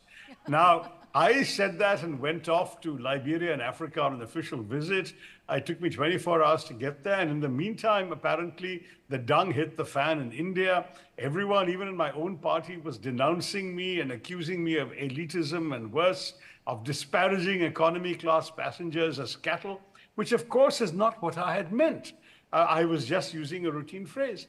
But what was interesting was that I remembered at that point Shakespeare's famous line that the success of a jest lies not in the tongue of the teller, but in the ear of the hearer, which is that when you say something, whatever your intention may be, all that matters is what people think they've heard or are led to believe they've heard. And the result was, especially once the expression cattle class, which is common in idiomatic English, was translated into multiple Indian languages, it really came across as if it was some snooty, sneering fellow insulting the ordinary voters. It taught me a very powerful lesson. A, that words have a power to really hurt, even when no hurt is intended. B, that you have to be careful in Indian public life about the words you use, because we're a multilingual polity and words can be translated. And also, of course, that there are people who might enjoy and relish distorting the meaning of what you were trying to say, so you've got to be careful. That's certainly been a very sobering wake-up call in political life, to know that you must sometimes say something differently from the way you might casually do amongst friends who would use the same language. It's very different when you unleash your words politically on a large, vast, and complicated public. So, Shashi, tell us some anecdote from your own life, or, in a really very important world event, it could be about another country or your own, where, like I've been saying, by just describing a situation differently with different words, has changed the response to that situation and maybe created a better outcome. So, can you share with the students a really important event that was reshaped by the power of words? Well, I can give you one very famous example, but it's not one which has yet created a better outcome. And that was when the 1967 war between Israel and the Arab countries ended, with the Israelis occupying some territory. And you remember it was compounded in 1973 as well with the Israeli occupation of large areas of Palestine-occupied lands, Palestinian-occupied lands. At that time, the resolution passed in the UN after intense negotiations with different superpowers and so on agreeing was drafted in English. And the English version said that Israel should withdraw from territories occupied in the conflict. But the French version, because the French always use articles, used an article before the translation of the word articles, and so they of the territories, and so they said that the Israelis should withdraw from the territories occupied in the conflict. Now, this has created a huge international confusion and area of disagreement, because the Israelis and the Americans say that all the word territories implies is Israel should withdraw from some territories, but which territories have to be agreed by negotiation. And what the French version, which is equally authentic in the UN, since both English and French have co-equal status as working languages, the French version implies that if you're vacating, you have to vacate from all the territories occupied in the conflict. So you imagine just the absence of the word "the" in the English version allows people to have one interpretation, and the presence of the word "the" in the French version means that it's a completely different conclusion. And both sides are absolutely wedded to the famous UN Security Council Resolution 242. It's a very important example of how words can actually make a big difference. In my book, I've even written about cases where punctuation has created certain outcomes, where the missing article, for example, is just one thing, but even a missing punctuation mark can change the meaning of a statement. And there is a fairly hilarious exercise conducted by the author Kingsley Amis sometime in the 1960s, which at some point I'll have to find the exact words so as not to confuse the readers, but it'll be fun. I'll share it with you later. Let's go on to the next question, and meanwhile I'll find this. So I just want to bring it back down to the personal and maybe something that students will relate to, but I hope many of you understood the story that Shashi just said. You know, you're aware of the Israel-Palestine war right now, the way Gaza is being bombed. There's occupation over there. And the story Shashi was saying is just that the word "the" could change the outcome of an entire nation and millions of people, you know, just by the absence or the inclusion of the word "the." That's the power of words. Actually, I won't wait for the Kingsley Amis story. I'll give you another example, which I actually learned in school. And therefore, many of the school children here might understand it.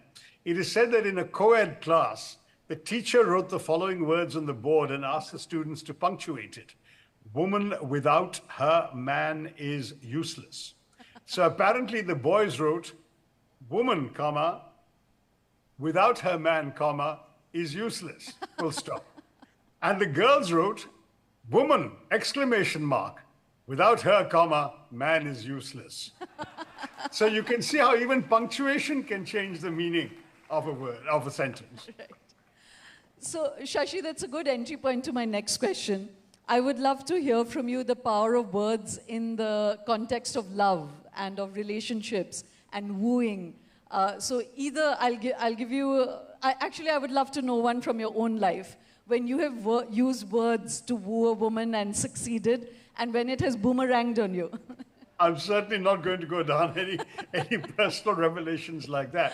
But there is the famous story of the Brit who was wooing a girl in America and told her, "I'll give you a ring in the morning, I'll give you a ring in the evening," by which he meant he'll give her a call.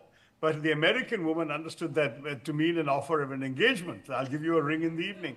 And that resulted in a disastrous outcome to the love relationship. So even between Americans and Britons, there can be serious misunderstandings because of the words you use. Are you not going to get pressured into telling us something from your own life?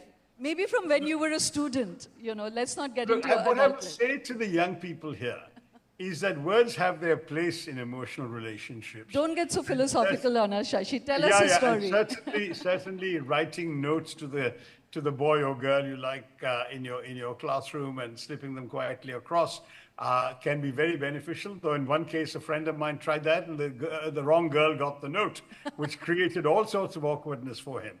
But these things happen. I just want to say that, however, ultimately, love is not about words. Love is about feelings, emotions, caring, like feeling that the other person's happiness is more important to you than your own. And ultimately, no words can express that fully. You just have to show it through your own actions. That's wonderful, Shashi, to remind us that even something more elevated than words exists, you know, which is intention and emotion, authenticity, all of that. So one other word, I think, which the students and the school would care about. What's your interpretation of it, Shashi? And again, talk to us about your life, because you've also seen lots of ups and downs. The word resilience, you know, what does that really mean for you? And what is your own source of resilience when you've faced a lot of difficult times? Yeah, that's a very important question, Shoma, because every child in this hall is going to grow up and one day experience some setbacks, because there is no human being who hasn't gone through setbacks. The important thing is not how you actually deal, not what you experience by way of a setback. It is how you deal with it, how you bounce back, how you recover, how you actually use your setback to strengthen you for the journey ahead, because there is always a journey ahead. That resilience is so important. I think many children certainly in my school days would have read the story of Robert the Bruce, the Scottish king, who lost 6 times but kept on trying and finally won on the 7th attempt. That sort of story is often told as, never give up kind of message. I remember my former boss, the UN Secretary General, the late UN Secretary General Kofi Annan, who went through a very, very torrid time when he was attacked on the so-called oil for food program, and a lot of false accusations were levied at him. Very unfairly. He was a great, good, decent, compassionate human being who had won the Nobel Peace Prize, and he was being described and treated almost like a criminal. And he was very, very hurt, but he managed to hold it within himself. And I asked him about his resilience, and he said, you know, my father taught me a Ghanaian proverb, which says, when the sharks bite you, do not bleed. And I said, Kofi, I don't understand. When the sharks bite you, you'll bleed. How can you not bleed? He said, one day you will understand what he meant. You have to experience it yourself. And then I came into Indian politics, and I found myself undergoing exactly the same experience of being attacked and accused of nameless, unimaginable crimes that I could not possibly have even dreamt of committing, let alone committing. And it was really shocking for me to see this kind of widespread thing. And that's when Kofi Annan's resilience came back to me, and those words. And suddenly I understood what he meant. The sharks bite you to get the satisfaction of watching you bleed. If you show them you are suffering, they have won. They have actually succeeded in penetrating who you are. But if you have a clear conscience, you know who you are, you know what you have done and not done, the best thing you can do is not to bleed when they bite you, to show them that they cannot succeed in deterring you from your course of action. Continue writing, continue making speeches, continue doing your work, in my case, in my constituency, and ultimately truth will prevail, as indeed it did in my case, when a judge threw out all these false charges. But what was very satisfying to me was that when those sharks bit me, I didn't reveal what I was going through, the pain I was suffering. I didn't bleed for that. That's a beautiful, very powerful story, Shashi. And I don't know how many of you would know that, but Shashi, watching you on television those days when you were really being attacked, it did strike me, you know, that you just never stopped smiling. And it looked almost unreal and surreal that this expression which you have right now actually did not change, you know, and that's like for public record. So a big salute to you for that, you know. Really, the shark's bites did not make you bleed, you know. Thank you so much. But Shashi, I want you to talk about just one other thing before I open it up and let the students also interact with you, is another situation where resilience would matter. This is a situation when you're being attacked for something you haven't done. But in all our lives, there will be times when you actually have made a mistake. You've made an error in judgment. You've done something which has blown up in your life, in whatever scale that might be. In school, it may just be something you've done. You've cheated or you've hurt a friend. How does resilience operate in that situation, and how would you interpret resilience then? I think that the ability to admit to yourself when you have done wrong is the first thing. You know, normally people tend to get defensive. Somebody attacks you and says you've done something wrong. Your immediate thing is to defend yourself and find an excuse. Learn sometimes to admit that you have been wrong, that you can be wrong, indeed that everybody can be wrong. Admit your mistake and vow to yourself not to make the same mistake again. That's the first thing. Secondly, I think turn to the person you have wronged, if you can, if that person is willing to listen to you, and apologize. I've always believed in the power of apology. To show somebody that you are seriously sorry about something, you go to them and say, look, I did wrong, I'm sorry, it'll never happen again, please forgive me. The person may not forgive you, may not want to listen to you, may not want to, but at least give it a try. Most people, I would say, speaking for myself, most people will be understanding and will excuse you. And finally, show through your actions that you really regret the mistake, not only by never doing it again, but by taking extra care to ensure that you do the opposite of what you did wrong, whatever it was. All the examples you gave. If you've cheated once, don't cheat again. If you've stolen something, I hope it will be something small, that you will return it and don't do it again. If you've hurt somebody with your words, not only should you undo it, but you should go out of your way to say nice words to them. It seems to me that these are not difficult things for each of us. If we really vow to ourselves that for us, it's more important to be a better human being than to worry about how it will look that we have actually had to bow ourselves before somebody we wronged. Again, Shashi, that's fantastic. And I'd just like to share a quick story, again, from the range of people I've encountered.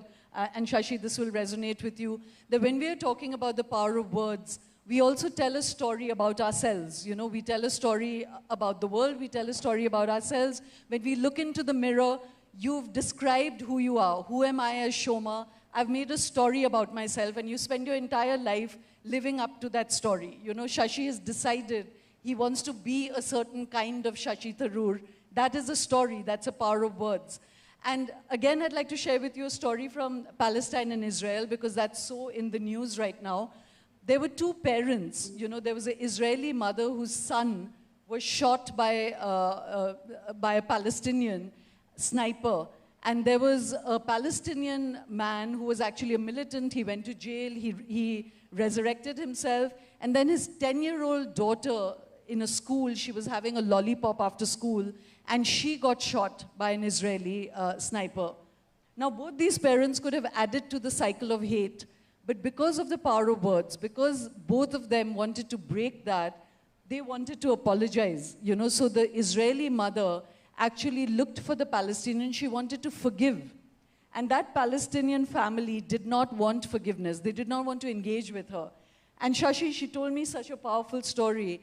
She said, ultimately, my desire to forgive and to break the cycle of hate and violence did not depend on somebody else. It did not depend on somebody even accepting my apology or desire for forgiveness. It's my own story of myself and who I want to be. So this Palestinian father and this Israeli mother have now created something called the Circle of Forgiveness.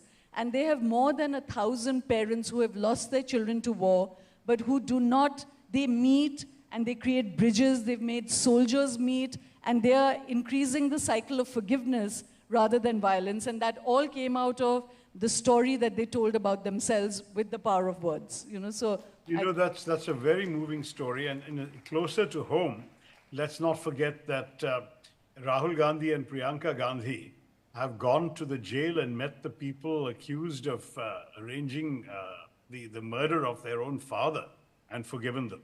So this is the kind of thing that, if forgiveness comes from within, it's from you. And it's really about who you are and whether you want to nurture hate or whether you want to live in love. And I think that's a very important message the two Gandhi children gave, when I would find it inconceivable to forgive the person who would kill my father. But in their case, they found that in their heart to do. Yeah, and this is what the mother told me. She said it actually released me. It freed her up, regardless of what it did for anybody else. It made her free. So that was a wonderful story. Shashi, I'm going to ask you one fun question, and then we'll open it up. What is the longest word you know? And I hope there's a short word that you know as well. So as I said, the short word is read. Long words, there are many. I mean, the longest one in the dictionary is pneumono-ultramicroscopic silicovolcanoconiosis, which is actually an illness that comes from the inhaling of very, very fine silicone particles coming from volcano dust. And it creates a lung disease, which is called pneumono-ultramicroscopic silicovolcanoconiosis. But I would not recommend that I'm sure there is a shorter word for the same illness. The word that I usually have fun with, because it was deliberately made up in the 19th century to be the longest word, and it's not longest, is floxinosinihilipilification, because that means the act of estimating something or someone as worthless. So I had fun when my publishers released the book, The Paradoxical Prime Minister, and asked me to tweet about it. I thought just announcing my book is now available, please order it. It wouldn't make any sense. So I said, this book is more than just a 480-page exercise in floxinosinihilipilification. And I explained what it meant, that the book is not just dismissing someone, in this case, the Prime Minister, as worthless. In fact, it's a very serious engagement and study with his life and work. That was the purpose of using that word. But by and large, it's an example I regretted, because little toddlers were obliged by their parents to learn that word. And every time I went somewhere, somebody would wheel out their little child in front of me to tell Uncle floxinosinihilipilification. And so it became quite an embarrassment, both for me and for them. Well, Shashi, because you're in a school, without looking at the phone, can you spell that word for us? Yeah, FLOCCI, NAUCI, NIHILI, FICATION. Oh gosh. Look it up. Well, I have no way of marking you because I don't know the spelling of that. So I you're can going to. assure you it's correct. Well, I was told that this should be for about 50 minutes and that, the students will be very excited to ask questions of you as well. So let me open this up, and if there's time, then I'll add a few more questions. Hema, do you want, is there a mic going around? Namaste, sir. Namaste. What's your name? My name is Saifana, sir. I'm from grade 9. Hi, Saifana. Sir, I would like to know what is the concept behind Tharoorism and how would it reflect in your approach to communication? I think Tharoorisms are meant to be a joke by people who don't like me very much, teasing me about my language. That every time somebody uses a big word, they call it a Tharoorism. Sometimes it can be done in good spirit. There was a meme going around once that even I enjoyed, which said, I used to think I was poor, then I met Shashi Tharoor and I realized I'm impecunious. Which is actually a clever way of saying, impecunious means the same thing as being poor, but the implication is that if I met Shashi Tharoor, he uses a long word for it. That was a good joke, but they're often very silly things which are nothing really to do with me. Somebody says some sort of very stupid, sort of lengthy greeting for Diwali using huge, huge words and says, oh, Shashi Tharoor just wished me for Diwali. Well, I'm sorry, I wouldn't wish them that way. I'd wish them happy Diwali or have a wonderful festival of lights. But the truth is that that's what they do, and they call it a Tharoorism. It's not. Just using big words without meaning is not a Tharoorism. For me, if there is a Tharoorism, it is about actually using words to communicate your thoughts effectively. I, as a writer and as a politician, would not survive if people didn't understand what I was trying to say to them. And so it's extremely important to me that I actually communicate clearly the ideas that I have. And if big words can help convey those ideas, then use them. But otherwise, use the simplest words that people can understand. That remains my principle. And I hope that during this conversation, you've seen that most of the words I use in conversation are words you can all understand. Yeah. Is there another question? Yes, over there.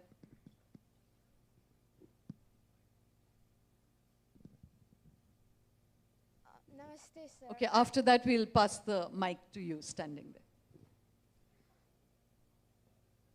Go ahead. Yeah. Hold the mic a bit higher, please. Yeah. Namaste, sir. I am Namaste. Jyotika of Hi, grade Jyotika. 10. Yeah, and I'd like to ask, how do you respond to critics who say your vocabulary is too alienating? Well, I think if it were really the way they portray it, it might well be alienating. But most of the time, as I just said, I like to be understood. Otherwise, I wouldn't be effective in what I do. Believe me, if I alienated people all the time, I wouldn't have been elected 4 times to Parliament, and my books wouldn't sell to readers. So I would really fail at what I've actually succeeded at. So I would hope that means that I haven't alienated as many people as my critics think I have. I think that's the point, what he does as a public joke has become something as though it's his description, which it's not, So I think the important thing is about using words with care and effectively rather than long words. Yeah, the latest Instagram thing going around is what I would say to a girl to persuade her to be nice to me or whatever. And it's so silly. No girl who knows me has ever heard me speak like that to her. But these are the kinds of things that people are saying. If Shashi Tharoor were out on a date and then they would use lots of long words, silly. I don't do that. I did ask you to give us your romance tricks, but you didn't, Shashi. You would have put the record straight on that. I've now put the record straight. That's it. There was a question there, the boy in the green jacket. Oh, okay. Yes. So wishing you a speedy recovery. This is Shirley, teacher from Velamal. And Hi. my question to you is, sir, you've given your speeches in a lot of prestigious institutions and all of that, but not everybody knows that you've tried your hand in stand-up as well, which was incredibly amazing. But how did you convince yourself to get onto the stage and try stand-up comedy, though? And how did your knowledge of words help you there with that as well? I'm a bit of a risk taker, I must admit. The first invitation to stand-up comedy came when I think Amazon Prime was doing a special where they wanted to, quote unquote, invite celebrities to pair up with established comics and do stand-up comedy. And they invited 5 or 6 people. There was an actress, there was some, I think, fashion designer, there were sort of people in different professions. They invited me as the politician. I'm afraid the others didn't seem to work out very well, because I certainly haven't heard about them ever again.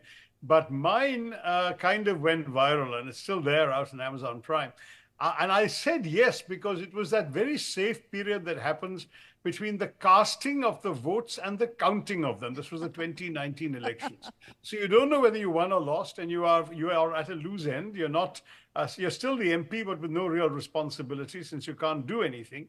And you're not yet sure whether you won or lost. So you feel slightly irresponsible. And I said, let's do this and let's try it.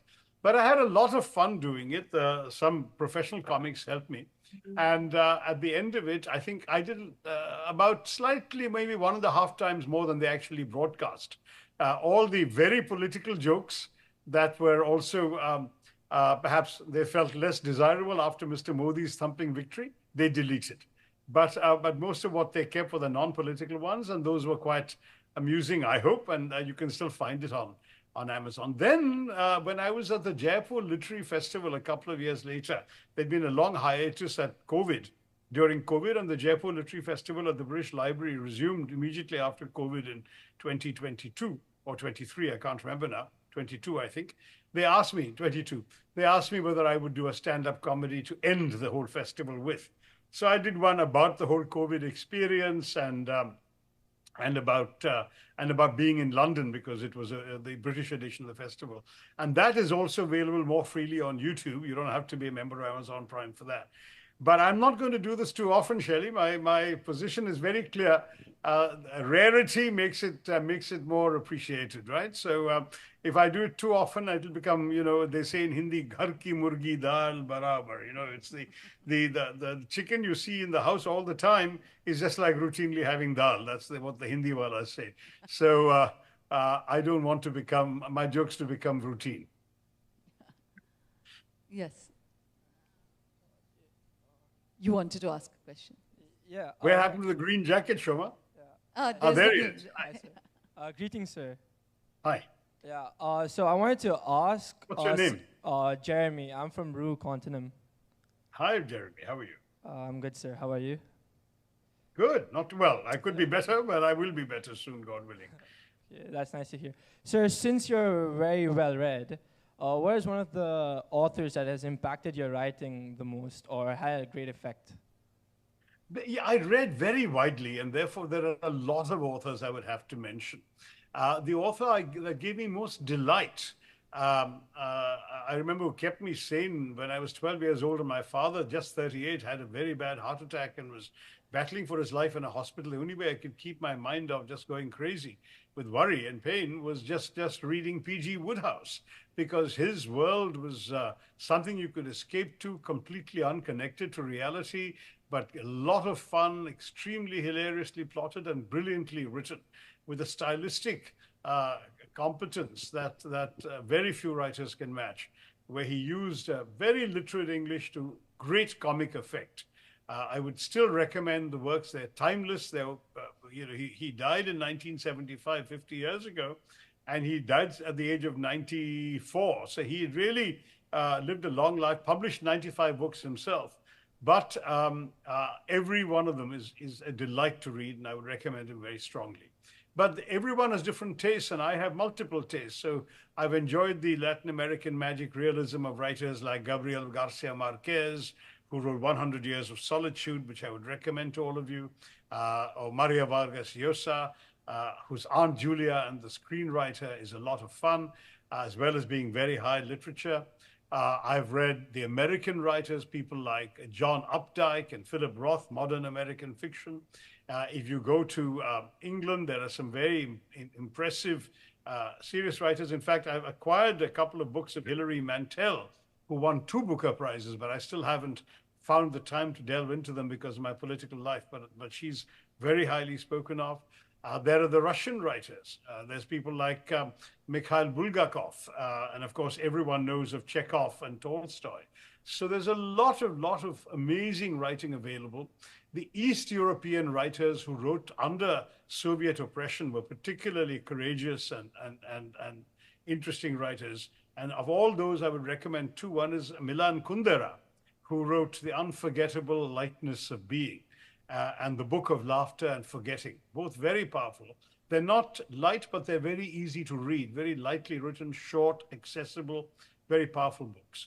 And there's an Albanian writer who just passed away called Ismail Kadare, whose books are again, thinly veiled allegories of communist oppression and rule in his country. So there's a lot you can pick from, and to pick any one writer would be invidious on my part.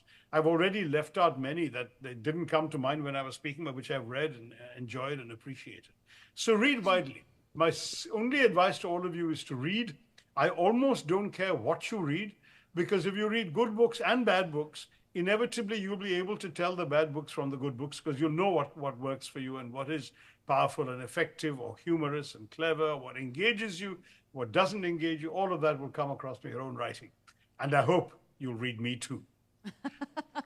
I was just going to say, Shashi, that would you name some from India, writers that you've really enjoyed who are of Indian origin? Again, very many of them. I love Arundhati Roy's God of Small Things.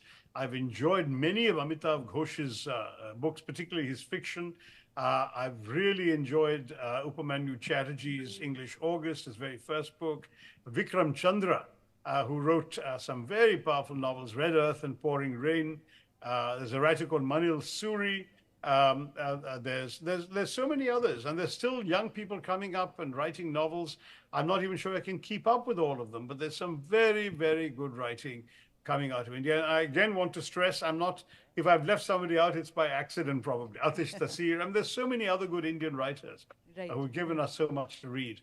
I would say to people, go to a bookshop, pick up a book, browse through it, and then see. Because of my political life and my current responsibilities, I'm reading much less than I used to. But I got particular delight in reading Salman Rushdie's last novel, Victory City, which was a retelling in his own magic realist fantasy style, which you've seen in Midnight's Children and other books, of the whole story of the Vijayanagar Empire, which people in the south of India will relate to very well. So I would urge you to read Rushdie's Victory City amongst the new books. You've been wanting to ask a question. Namaste, sir. I'm Lakshna from grade 11. Hi, Lakshna. Okay. Big girl. So I have a question for you. Your words have impacted a lot of people. How has others' words impacted you, or their words or their comments made an impact on you? Yeah, I was just talking about the impact that some of those writers made on me. Woodhouse certainly taught me the great importance of words, of how to use words effectively. Not just the actual words you use, but the way you arrange them, the way a sentence begins, ends, all of those have an impact. The way the use of language to evoke hilarity or humor or laughter in a reader is no small feat, and that I got from Woodhouse. I've rarely had time to read thrillers in later life, but as a youth, I read a lot of thrillers, and one of the things you learn from thrillers is how to end a chapter in such a way that a reader wants to go on to the next chapter.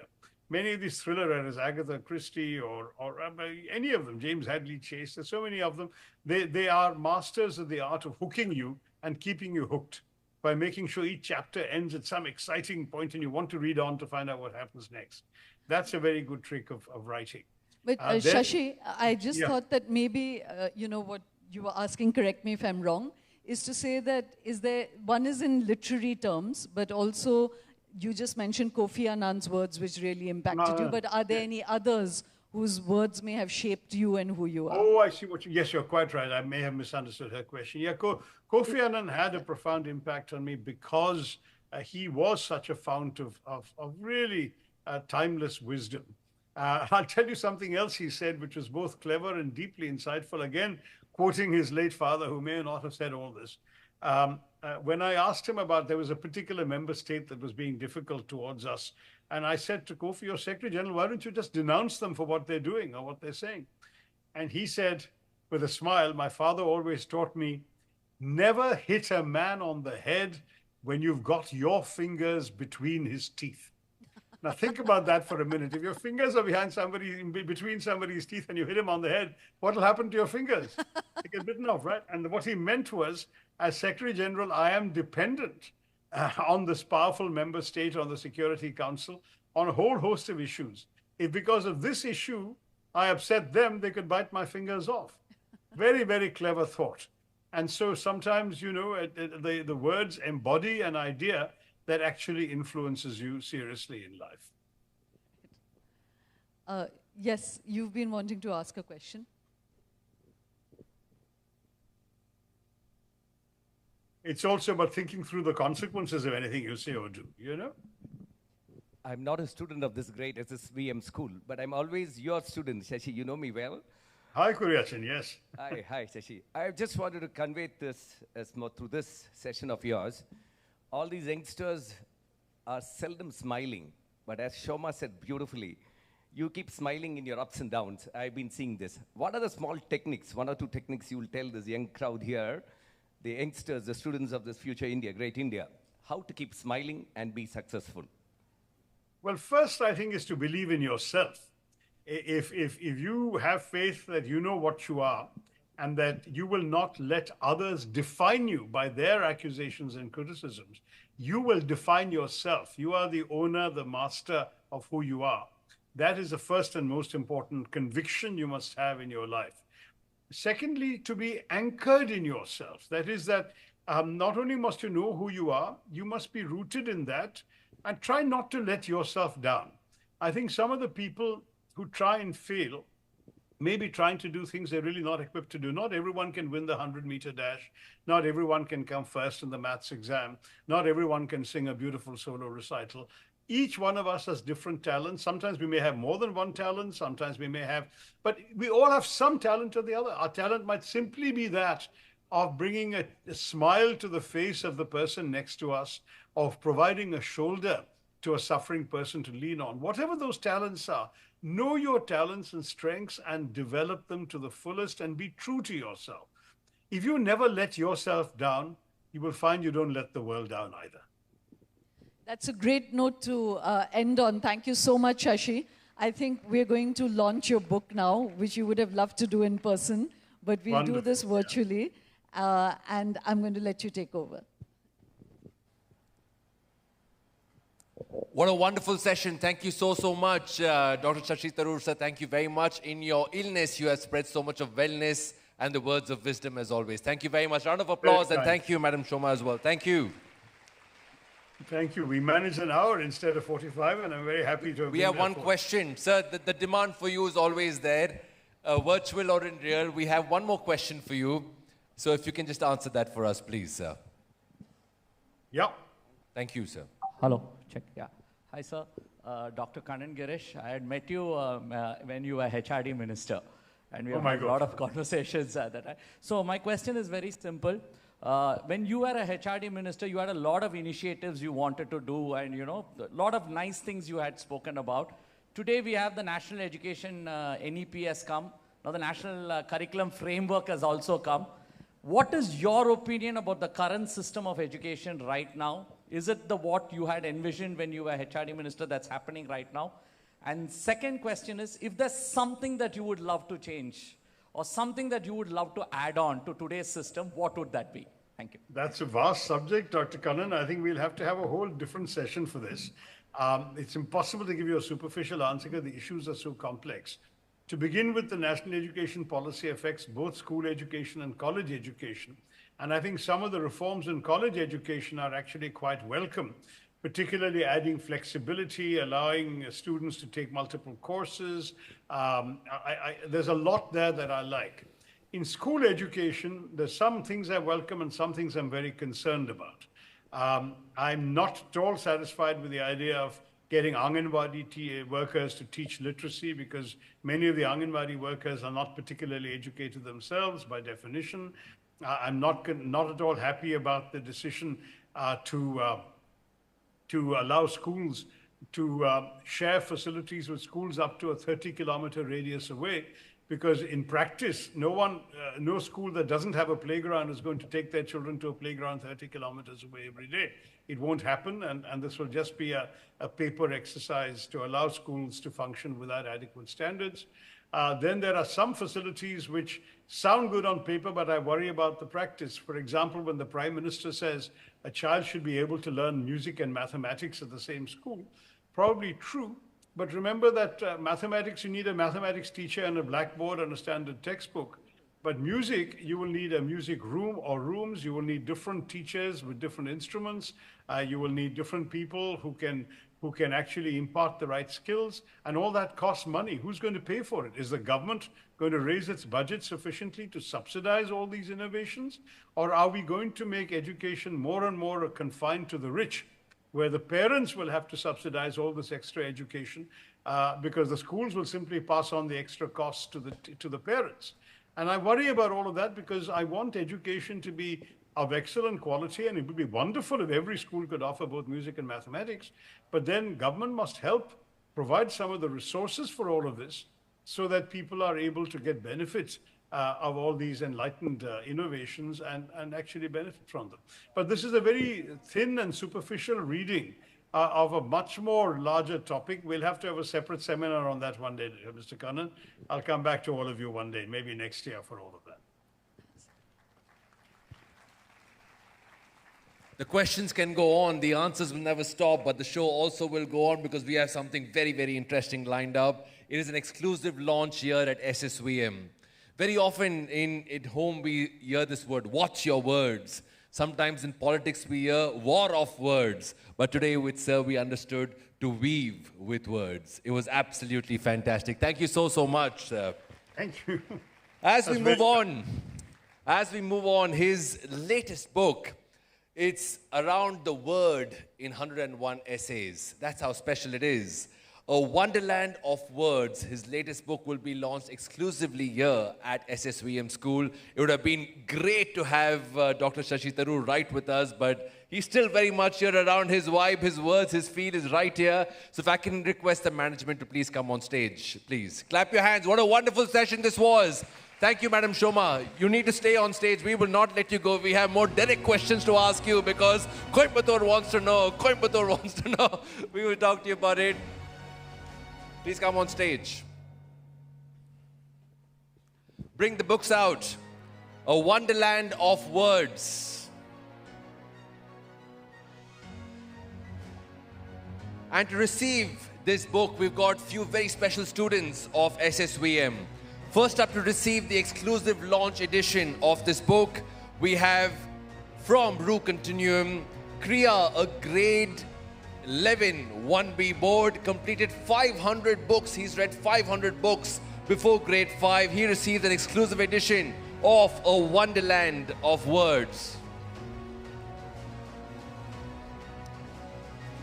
And then from SSVM World School, 2 young kids who've actually published their books. Can you believe it, at this young age, publishing their books? Atharva Tirumalaisamy has read 400 books and published a book called The Robo Apocalypse. Atharva, please come on stage.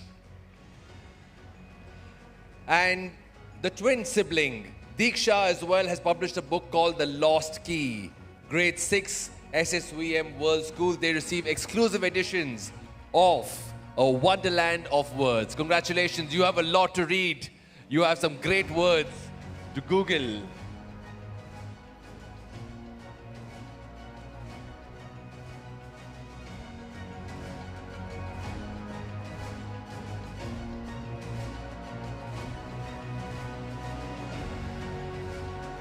Thank you. Round of applause. This is a book you'll all must pick up, must read. 101 essays is what it has. If I may request Dr. Manimekalai ma'am, if you can just your final words to Dr. Shashi Tharoor before he goes.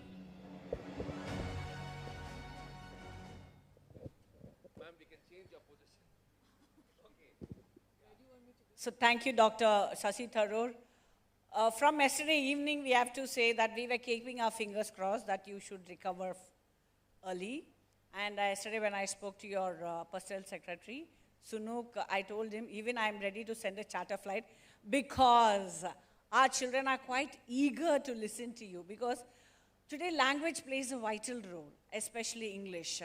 And today's young generation, they use a different style of speaking language, that is English, like WRU, where are you?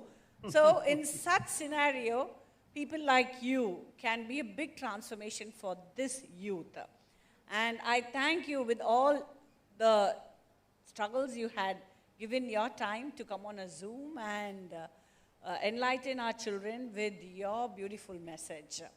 And we are delighted to launch your book, A Wonderland of Words. It's a marvelous one, and it's a big privilege for us. Thank you. Thank you very much. Yes, you have it. Thank you so much. Thank you for those very kind and generous words. I'm afraid I'm going to have to go straight back to bed after this, but I will go with my heart full of your kindness, and I once again apologize that I couldn't be there in person. I can see I would have really enjoyed it, but this was the best substitute I could offer. Thank you so much for your kindness, and once again, really appreciate this opportunity to interact with your lovely, wonderful students. Good luck, all of you kids. Thank you. Thank you. Thank you very much, sir. It's been an honor. Absolute honor. Thank you. Thank you. Thanks, Shoma. Thanks, Manimekalai. Thank you all. Bye. Thanks, Shashi. Thank you so much. I think you gave us a lot to chew on, and we wish you a very speedy recovery. But like I said, you're always smiling, so we really can't understand that you're unwell right now. So. Yeah, the energy levels are zero battery right now. No, but thank you so much, Shashi. Bye. Thank you. Take care. Bye.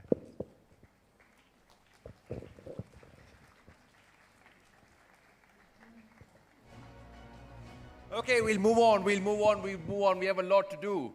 You're like going away, but I'll have to hold you back. Ma'am, is this? I will hold it on my face, ma'am.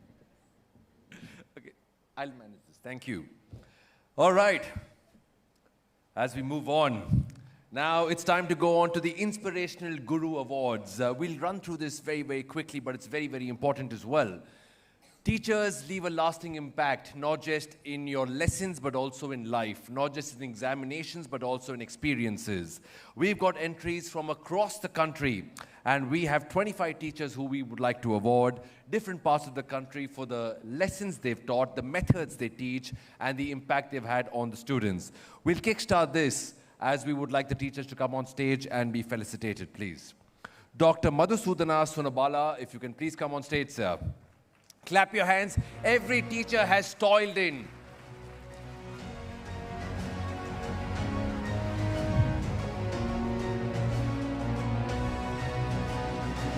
For the efforts, for the courage, for the love that they have. Clap your hands for Miss Madhusudana, please. Up next, Miss Rajani Balasubramaniam. Clap your hands, keep this going. This is your way to show gratitude for the 5th of September. You know what the 5th of September is? Very good, then keep clapping. Up next, Miss Deepa Avashya. You all don't look like teachers, you all look like students. You all are so young and so energetic. Okay, up next, Mr. Vivin David Verghese. Please come on stage, sir. Congratulations to the teachers for their tireless efforts. Not just books, but beyond the books. Mr. Chandrachudiswaran, if you can come on stage, sir, please. Keep the applause going. This is your way to say a thank you.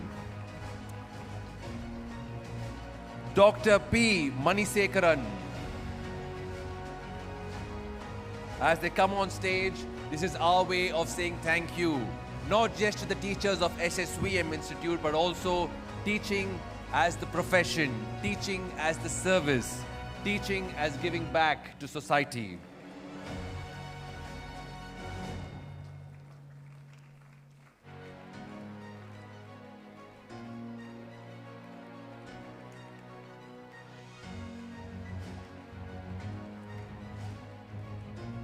It's always the teachers that are faster than the students, and they have proved it again.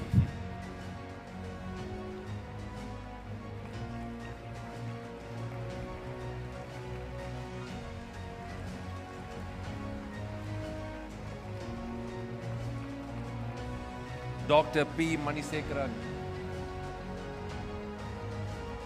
Up next, after that, Miss Alayamma Matthew.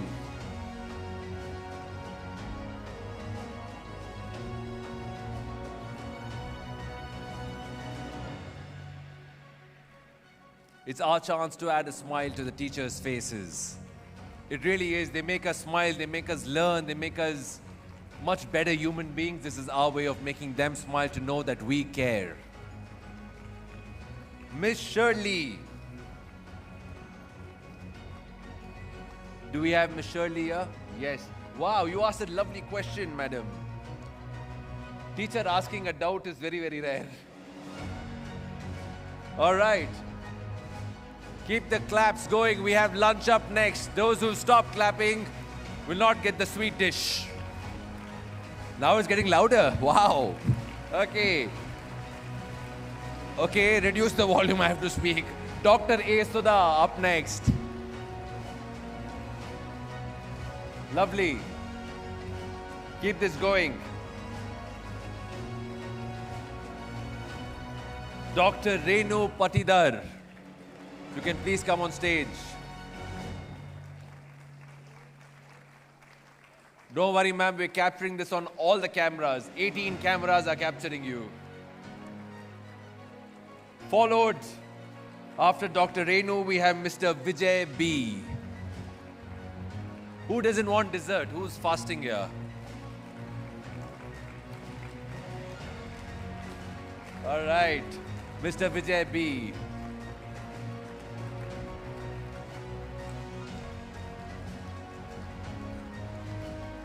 Yes, Dr. Renu. Followed by Mr. Vijay B.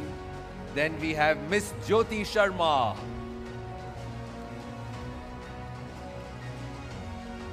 Teachers are looking like models.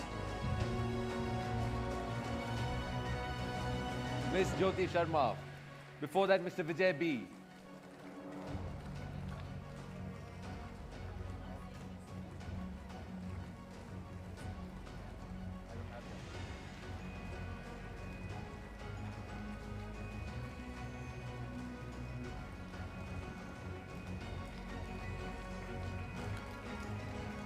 Ms. Jyoti Sharma up next. Mr. S. Karunakaran.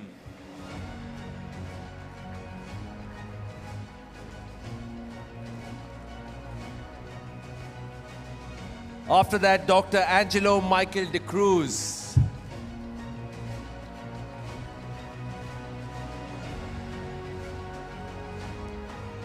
Representing Dr. Angelo is his daughter.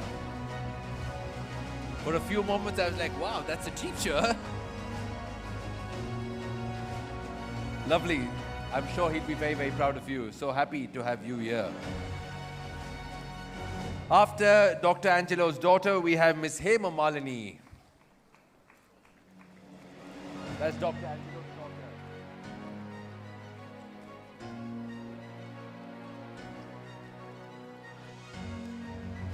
Wow. Once again, a round of applause for all the teachers, 25 of them. Clap your hands. Thank you.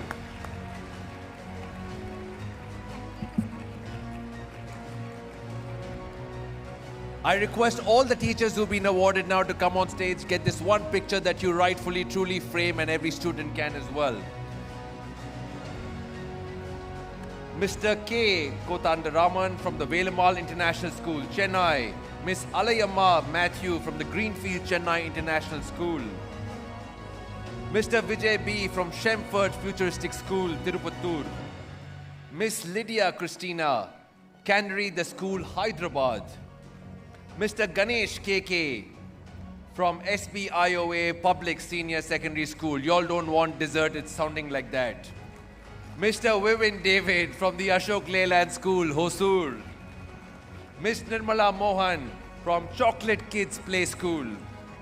Wow, what a name, I'm hungry. Okay. Dr. Angelo Michael De Cruz from Presidency School, Bangalore. Miss Rajani Balasubramaniam, Jain Vidyalaya, Madurai. Miss Geeta from the LUSIC CMI International School, Coimbatore. Dr. Madhusudana from BGS International Academia School, Bangalore. Dr. A. Sudha from Municipal Girls Higher Secondary School, Pollachi. Dr. Chandrachudiswaran from the Leyland School, Hosur. Chandrachudeshwaran. Miss Deepa Avashya from Riverside, Ahmedabad. A lovely photo being framed. K. Ramesh from Mahabudabad. I learned some geography also. Mahabudabad. I didn't know that. Okay. Dr. Renu Patidar from Adani Public School. Miss Jyoti Sharma from Scottish High International School, Gurugram. Mr. Karunakaran from Jaya Group of Schools. Miss Pushpa Singh from Litera Valley School, Patna. Y'all don't want dessert. Why? It's going to be a great picture. Take it out for yourselves also. The faces, the voices, the hearts that change Indian education.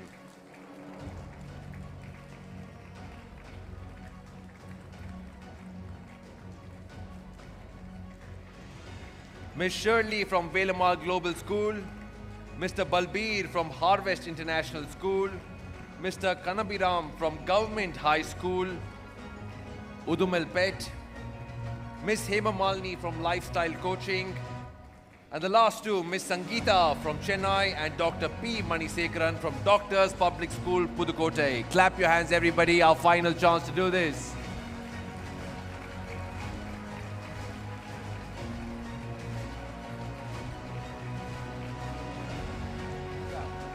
All of you all for one picture, please, for us to be framed.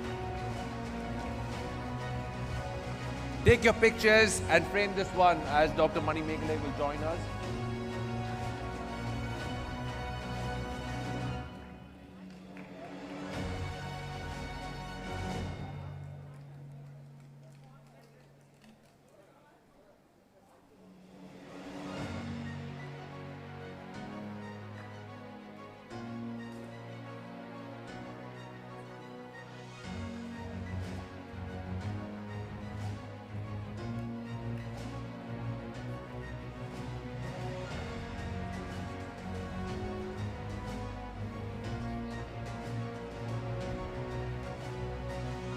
Okay, all of you all look at the crowd there as they are clapping. All of you all give a standing applause to the teachers as we touch a wonderful, wonderful moment of the 5th of September. Capture this moment.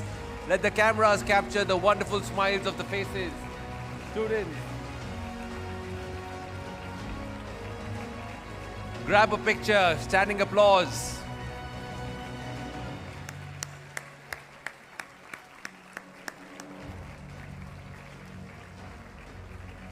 Thank you for the teachers who received the prizes. Thank you to the teachers who teach and might not have received these awards today, but you have done a tireless job of bettering our society, empowering our students. Thank you very, very much. Great picture, this one. Every part of India being represented. Thank you very much. Thank you to all the teachers on stage.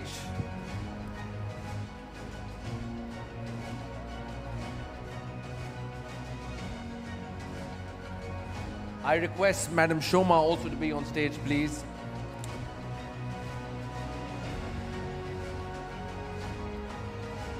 Thank you to all the teachers.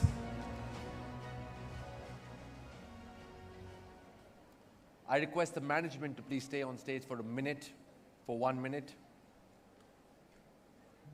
Mohandas sir, if you can just wait for a moment, please. We would like to felicitate Madam Shoma Chaudhary. What a wonderful session she moderated. What wonderful answers and information she got out. Round of applause.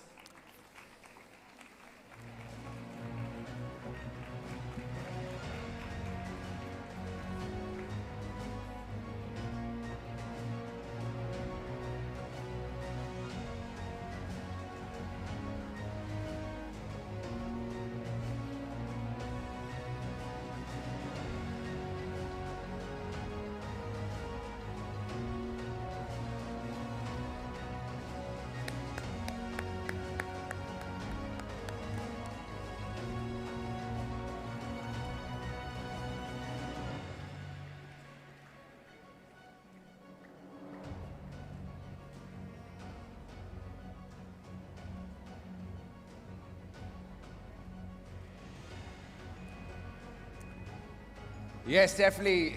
Thank you so much. Our chance to say a thank you to Ms. Shoma Chaudhary. What a wonderful power of questions, interesting conversations, impactful information. Madam Shoma Chaudhary, thank you so much for this wonderful session. Thank you.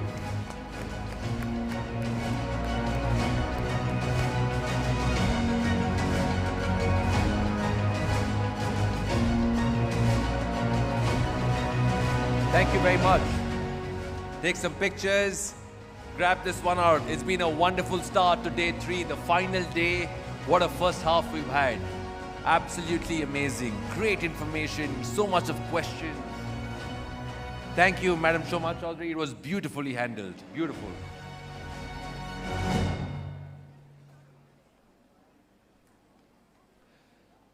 Okay, having fun. SSVM, enjoying. Clap your hands, everybody, for a wonderful first half. For the teachers, for the questions, for the answers, for the mentalists, for the choir, and everything else in between. Okay, now. How many of you all are hungry? That's the fastest response I've got. We'll see who's fast. How many of you all want lunch? How many of you all want it now? If you all want it now, then repeat. What is the motto of this year's Transforming India Conclave? Resilient, sustainable, and lunch. We take a lunch break and come back in a bit. The energy should be higher, the smile should be wider. See you soon, SSVM. Have a good lunch.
Girls, settle down.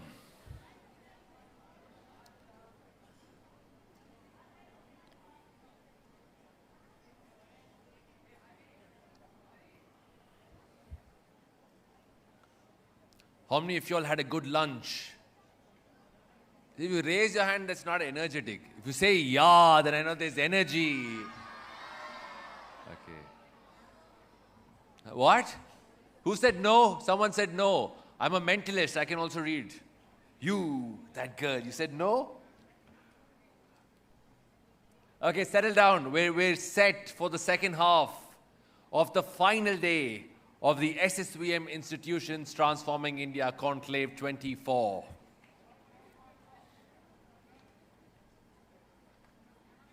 Okay, before we start off and you'll settle down, I'll tell you a small story.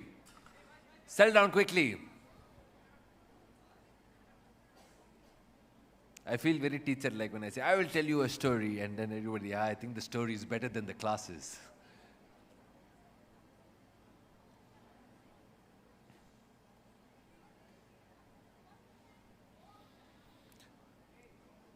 Which is your favorite subject? Scream the name of your subject out. Okay, we'll try this. How many of you all love maths? I'm putting my hand down. It failed me. I didn't fail maths. Maths failed me. Okay.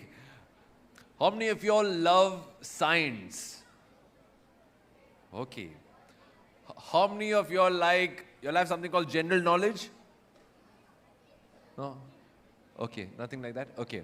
What are the other subjects? Geography. Okay, so this bunch likes it. How many of you like history? Whoa. Oh, there are a lot of history lovers. I'm surprised. In this futuristic world, history is very, very important. So we'll talk a bit about that as well. Handsome men normally don't distract me, but I am distracted by Carrie. Did you have your lunch, Carrie? How was your class? Workshop is done?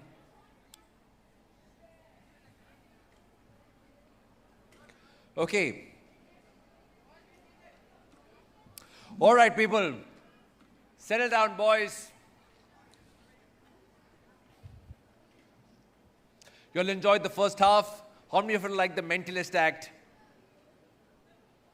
Keep your hands raised. How many of you all liked the conversation between Dr. Shashi Tharoor and Madam Shoma? How many of you all keep the two hands up, all right? How many of you all loved the energy and the vibe that we are sharing? If you put your hands down, you will not be allowed to go back home, okay? Oh, all of you all like it. Okay, let's get kick-started, everybody. Clap your hands. Let's move on to part 2 of the final day. All right. Sometimes we ask, what is the future of education?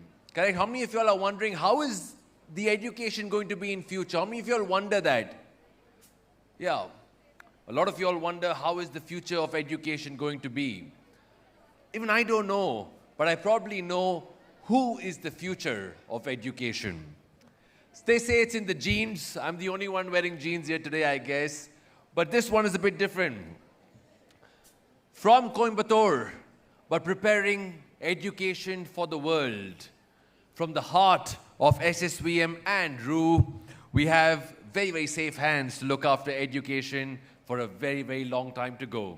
You all are in safe hands, in wise minds. I present to you now for a quick but interesting talk from Ms. Srisha Mohandas, the co-founder of RU Early Years and RU Continuum, Director of Education, SSVM Institutions as SSVM Kids CASA. Clap your hands together, everybody.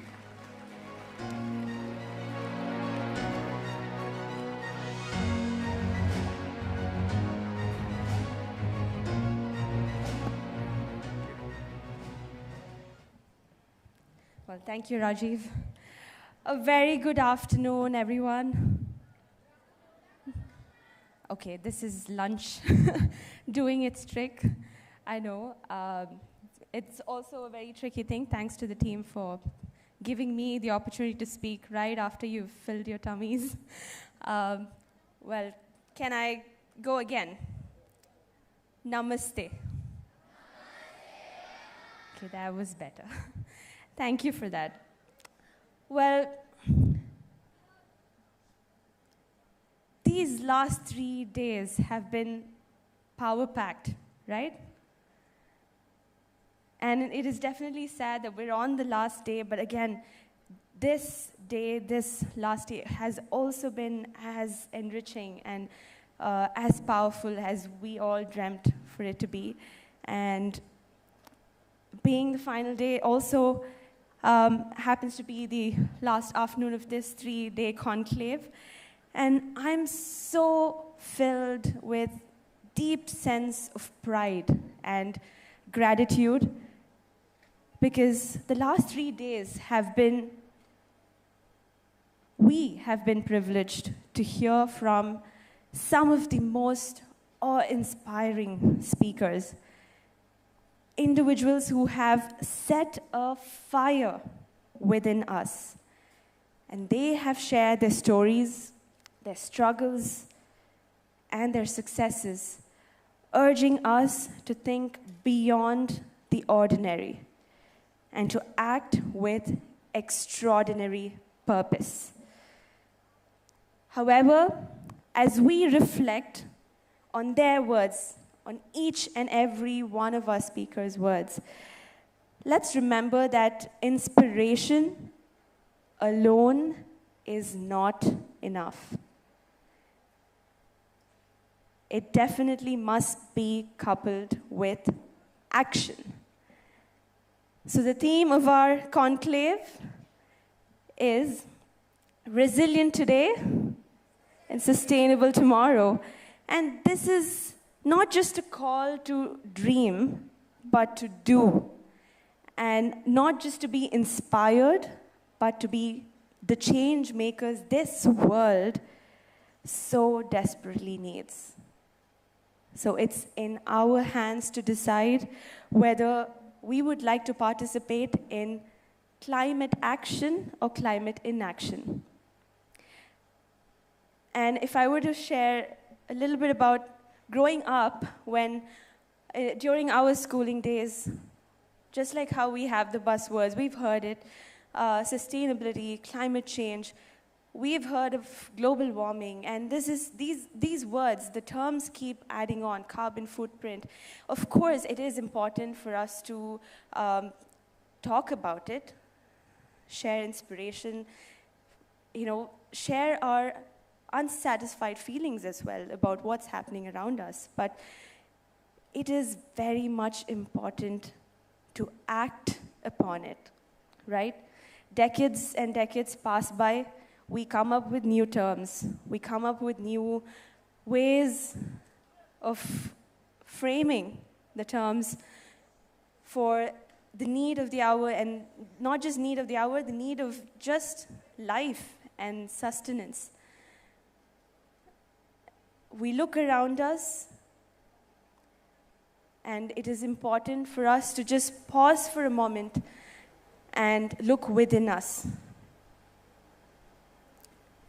And look within us on our own practices and what kind of impact we are creating on the immediate environment around us.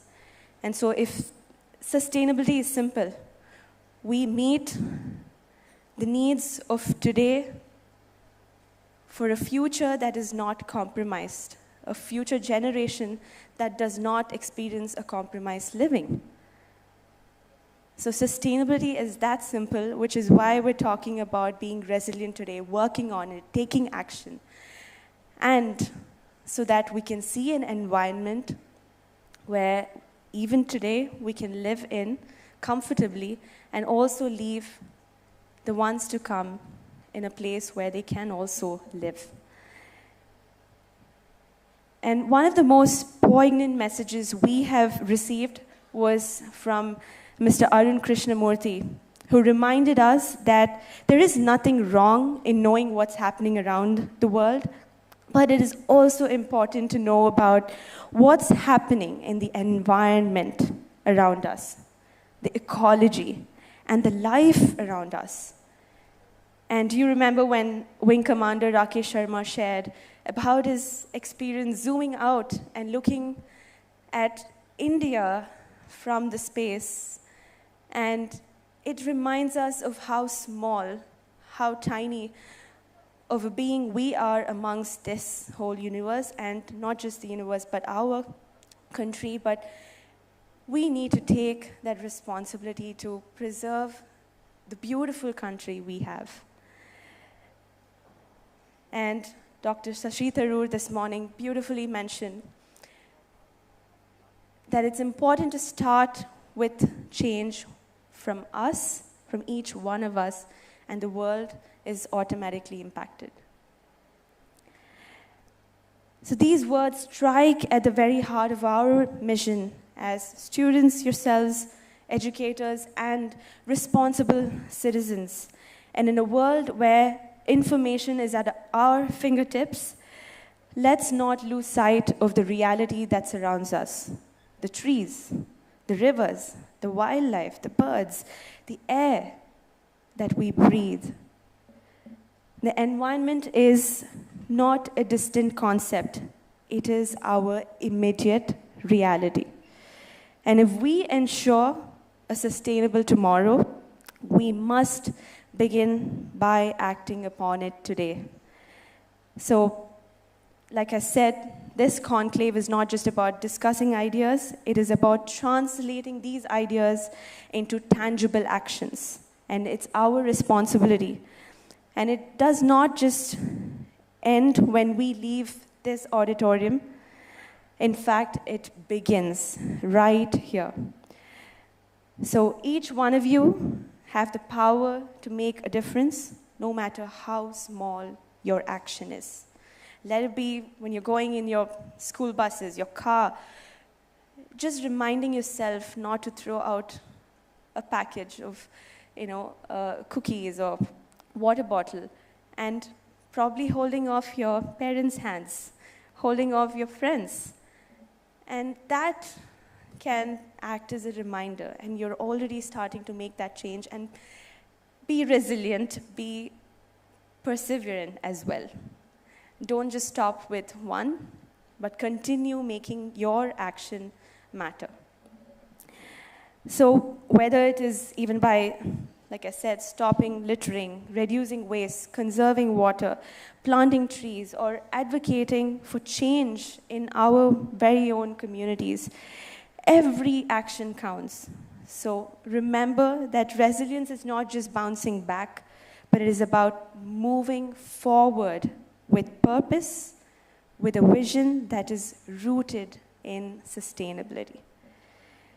So at this moment, I would like to take a step back and express my deepest gratitude, first to my mother, Dr. Manimekalai Mohan, whose visionary leadership made this very conclave possible, and for the inspiration that she has given me growing up for the last 27 years.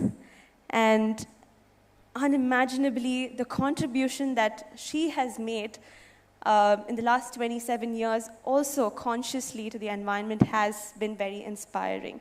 There's a forest that we have right in front of our school here with 60,000 trees, and it was all done as a collaborative community together, and that's not a simple feat.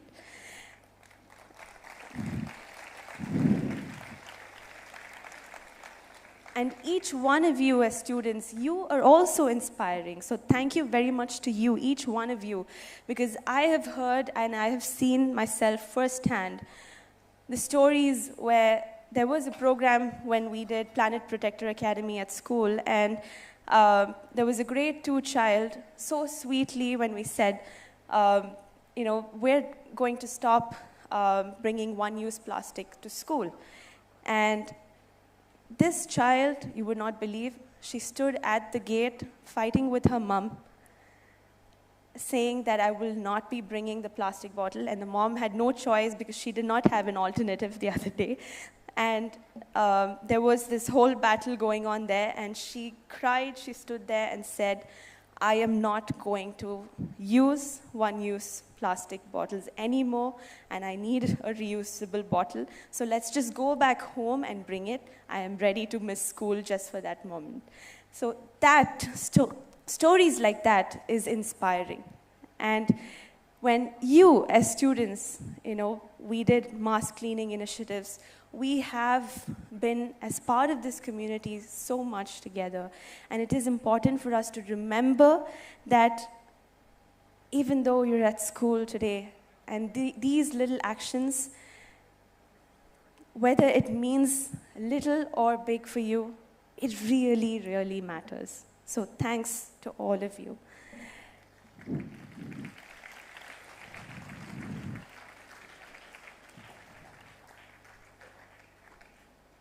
And to my mother, I have been so inspired by her vision that has brought us all together to think critically, to question the status quo, and to seek out solutions that will not just benefit us, ourselves, but the generations to come.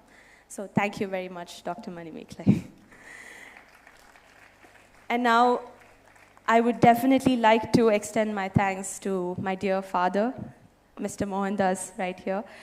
He has truly also been instrumental when she says that he makes her dreams come true. It very much happens, and they both do it for each other.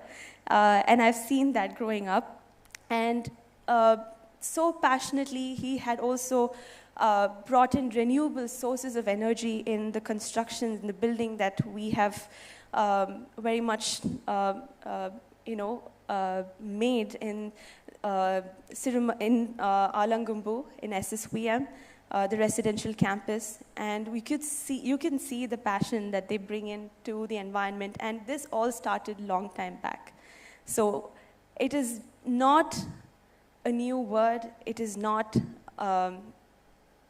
action can happen at any point in time, at any point in life.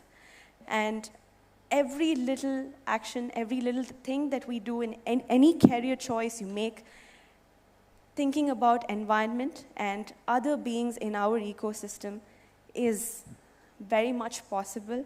And thanks to both of you for being an example. And to the school team, all of you have been wonderful in helping us put this conclave together.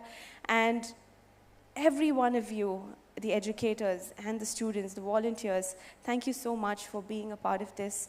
And I'm truly excited for another afternoon of session with Ms. Kritika and Mr. Rakesh. And like ma'am said this morning, language, culture, and food, and every little thing that's part of our own heritage also needs to be appreciated, and that's something that we have learned from every one of our speakers. Let's appreciate the place we are at. Let's first appreciate being local, and then carry what we have here to the world outside. And let's be inspired by policies from other countries. Let's be inspired by countries that practice wonderful environmental protectional policies and bring it back to our space. Let's go abroad, let's experience education, and let's come back and give back to our own country and our own society. And that's truly going to matter, and we would love for each one of you and your talent to be very much utilized here. And that's exactly how we're all going to transform India and the planet. So let's be resilient today so that we may build a sustainable tomorrow. Thank you very much, and have a lovely afternoon, everyone.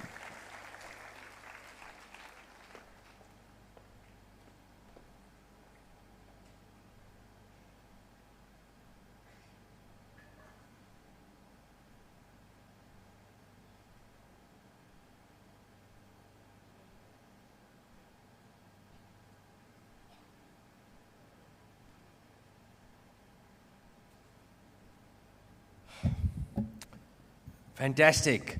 Round of applause is going to get even more louder. It's going to get noisier. It's going to be a bit historical as we create history for our future. I think so far we've kind of understood that, imagine you have this box. I'm just trying to pick your brains a bit. It's very simple. Imagine you have this box. What is success when you think? And what is transformation? We break that box. When there's no box at all. You know, today what we are sharing is a relationship of a lifetime. Because when you all walk out of the SSVM campus, you carry the name of SSVM maybe on your sleeves, maybe on your heart, but in your heart and on your mind, you'll always carry the name of SSVM. On the contrary, it happens the other way as well. No matter where you all go, we're always, SSVM is following you, looking at your achievements, hoping for the betterment, and always there to guide you. Now, what you will see is breaking the box, and you will watch a video where people have done what is the streamline and also the not so streamline, done things differently, chosen paths that people might not have done, had dreams that might not be the orthodox, done things differently. They've been resilient in their dream and they have sustained their success. That brings me to what our motto is. What's our motto? And we will watch a little bit of a video now and also highlight in the past 2 days what we have learned, whether it is collaboration is the key, whether it is we are limitless, whether the power of every single voice, whether it is care for ourselves, people and environment. All this shall be summarized because many of you all are here for the very first day in this conclave. You will see a brief history and you'll watch how the alumni of SSVM are making India proud, place by place, and also the entire country is changing its color. You'll watch this one. Watch the screens for an amazing video. Clap your hands. We'll start only after that. Now start. Sustainable tomorrow. Yes, children? Resilient today, sustainable tomorrow.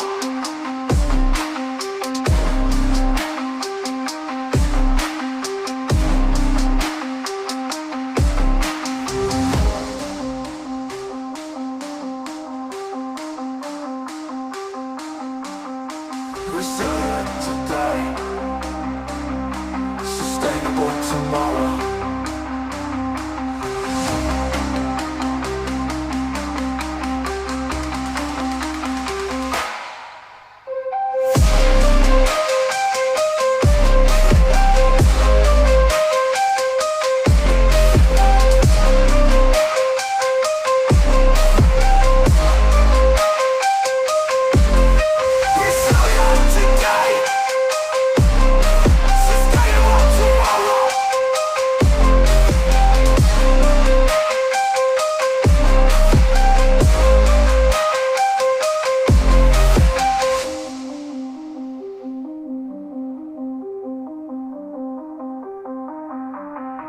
Resilient today, sustainable tomorrow.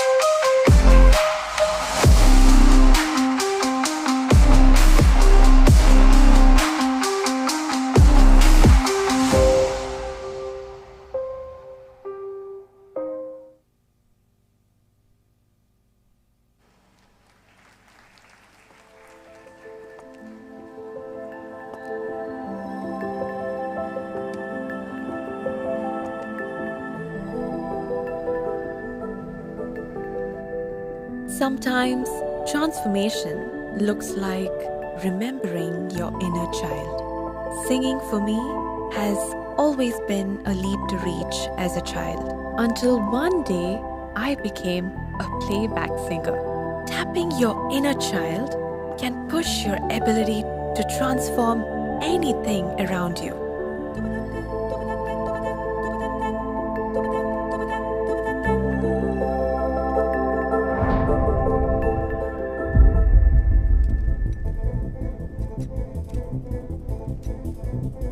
I was able to identify mine on not just one aspect, but on many abilities.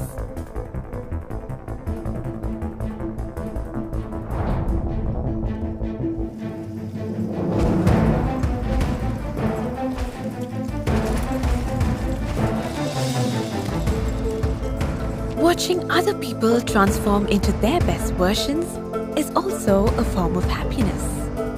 Harni, a young lad from Goa, India, makes a mark in the United Nations 23rd Assembly for empowering youth for global development. It is also said in her childhood she holds a record-breaking second position in the Women's Equestrian Premier League. Achieving small things for the dreams are the pathway for the big one, starting with sports, and I always opted for sports in my school days. As a biotechnologist, I've designed a blood stain remover, which specifically aims to tackle the societal challenges that women encounter in today's world. I have always been looking towards transformation. I've been transforming many lives of underprivileged kids for sports through my Rasi Foundation, and SSVM has always been my transformation point. I am A.R. Harini, proud alumni of SSVM. Art is a nerve ending to every human, a way to transform your emotion in a positive way. In large scale, stage, a place where transformation is identified, a point of recognition. Recognizing ourselves is the biggest inner awakening we can have to transform ourselves.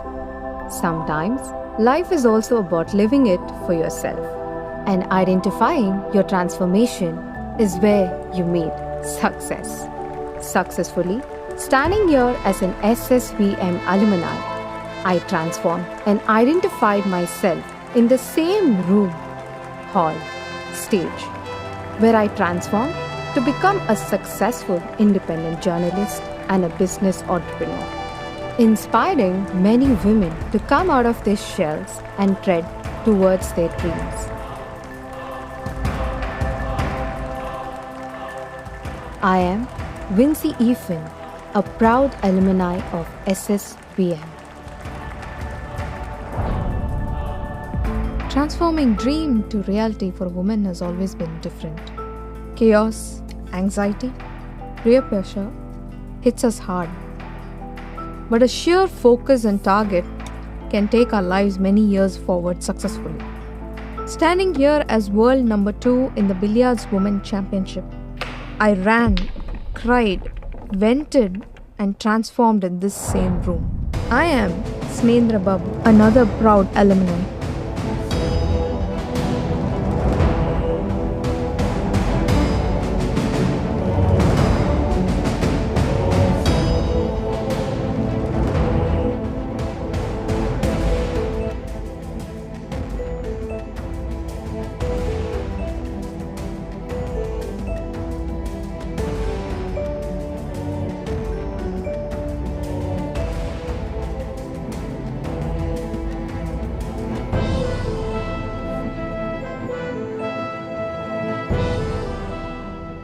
Alumni wanted me to stand here. I don't want to break the ice anymore. Ma'am, thank you for transforming us for who we are today. This is for you. Are we ready?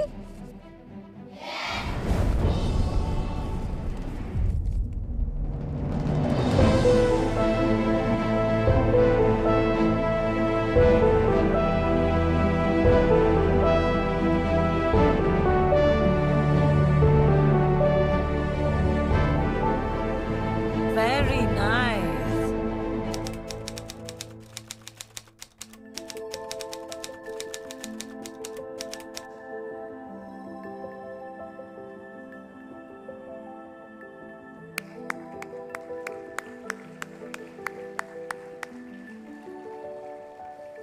Ma'am, thank you for transforming us for who we'll become tomorrow also. Thank you. Wonderful video. Well, of course, sometimes, you know, they say, great philosophers say, fake it till you make it. And sometimes we say, even when we make it, we have to fake it. They say, seeing is believing. We've all heard that. But actually, in today's world, when you believe it, you will see it. In real life, we need to act. But sometimes when we act, it's got to be real. Quite complicated life can be. But to simplify that, we had a theater art workshop where acting became real. And for that we had, you have to smile, Carrie. You have a wonderful smile. Spread that smile. Or are you missing Sahitya way too much? Put your hands together. Please invite the management on stage to say a big thank you to a VJ, a MC. He does a much better job than me. I've just been luckier, and a very, very nice human being. He's achieved way too much. Please welcome Mr. Carrie Edwards on stage.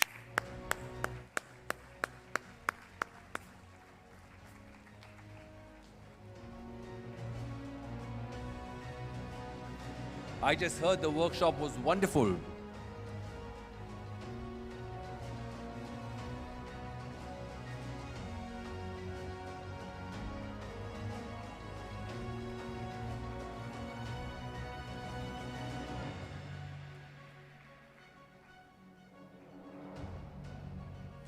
Thank you, Carrie. The class was amazing.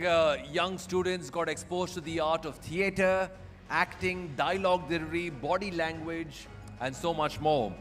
How many of you would like to try theater? There are a few hands raised there.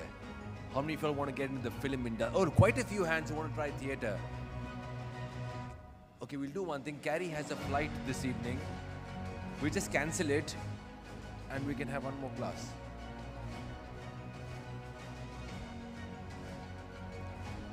These workshops are amazing. They might not happen on the main stage. They happen in these wonderful areas in the Rue Auditorium, but it's amazing there.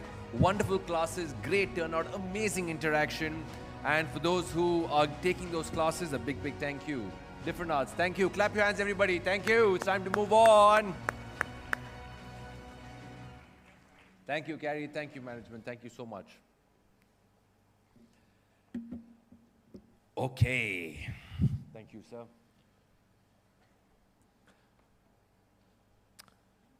All right, we're moving on now. You know, history is very, very important. Today, we all are so focused on the future, on the world of AI, what the future holds for us, how do we change our future. But our present and future probably is immaterial, doesn't have any consequence without the impact of our history. How many of you all are interested in our ancient culture, tradition, arts, language? We all have interest. Keep your hands up if you all have heard about the ancient martial art form of Kalari. You'll have heard of it. Now, did you also know this, that in the British Raj, they looked at the Kalari artists and the weapon and said, they are too scary. They were threatened by this art and they tried to ban this art. However, a group of people, a community, being resilient, as we talk today, they wanted that to continue. They wanted to sustain this martial art form. And today, Kalari holds a very important, significant chapter. Though it originated from Kerala, it has India's books of history in terms of culture and tradition, very, very powerful and very meaningful. You will see a lovely performance of Kalari on stage. Enjoy it from the art to your hearts.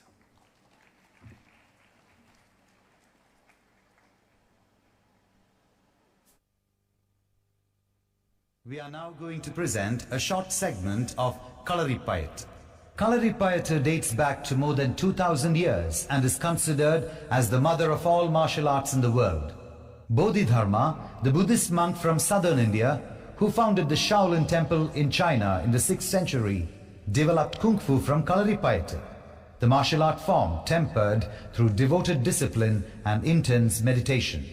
Kalaripayattu.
సాగర జై కపీశ దిగులోక ఉజాగర రామ దూత తులిత బలధామ అంజని పుత్ర పవన సుతనామ మహావీర విక్రమ భజరంతి కుమతి నివార సుమలికే సంగీ కంచన వరణ విరాజ సుదేశ కానన జండల కించిత కేశ హాత వజ్ర ధ్వజా విరాజై కాంతే తోజ జనే భూసా జై శంకర సువన కేసరి నందన తేజ ప్రతాప మహాజగవందన విద్యావాన కుమీయతి చాతుర రామ కాజ కరివే కో ఆతుర కంచన కిరసుని కో రసియా రామ లఖన సీతా మన బసియా సూక్ష్మ రూప ధరిసి ఇది comma వికట రూప ధరి లింక జనామ భీమ రూప ధరి అసుర సమారే రామచంద్ర के काज सवारे आय संजीवन लखन जी आए श्री रघुवीर हर्षि पुर लाए जय हनुमान ज्ञान गुण सागर जय कपीश तिहु लोक उजागर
Fantastic. Round of applause once again, bringing back the lost art form. The next few hours, we're going to delve into history, whether it's our lost tradition, whether it's chapters of history. And basically, I can tell you that the next guest, history made her future. How simple. But that's true. History created your future. To speak about that, to introduce our next guest, and to make things very historical, we invite Miss Niranjana from Reed's World School to come and introduce our guest. Namaste and a warm welcome to one and all present here. Today, we are gathered here to celebrate not just an individual, but a legend in the making, a storyteller whose favorism for past and history and truth has not only made us a future a better one. It gives me immense pleasure to welcome and honor. Any guesses who the guest is? Yes, Ms. Kirtika Govindasamy, affectionately known to us as Kirti History. Through her dynamic YouTube channel, she has become a modern-day explorer, charting the course through the archives of our past with a flashlight of truth.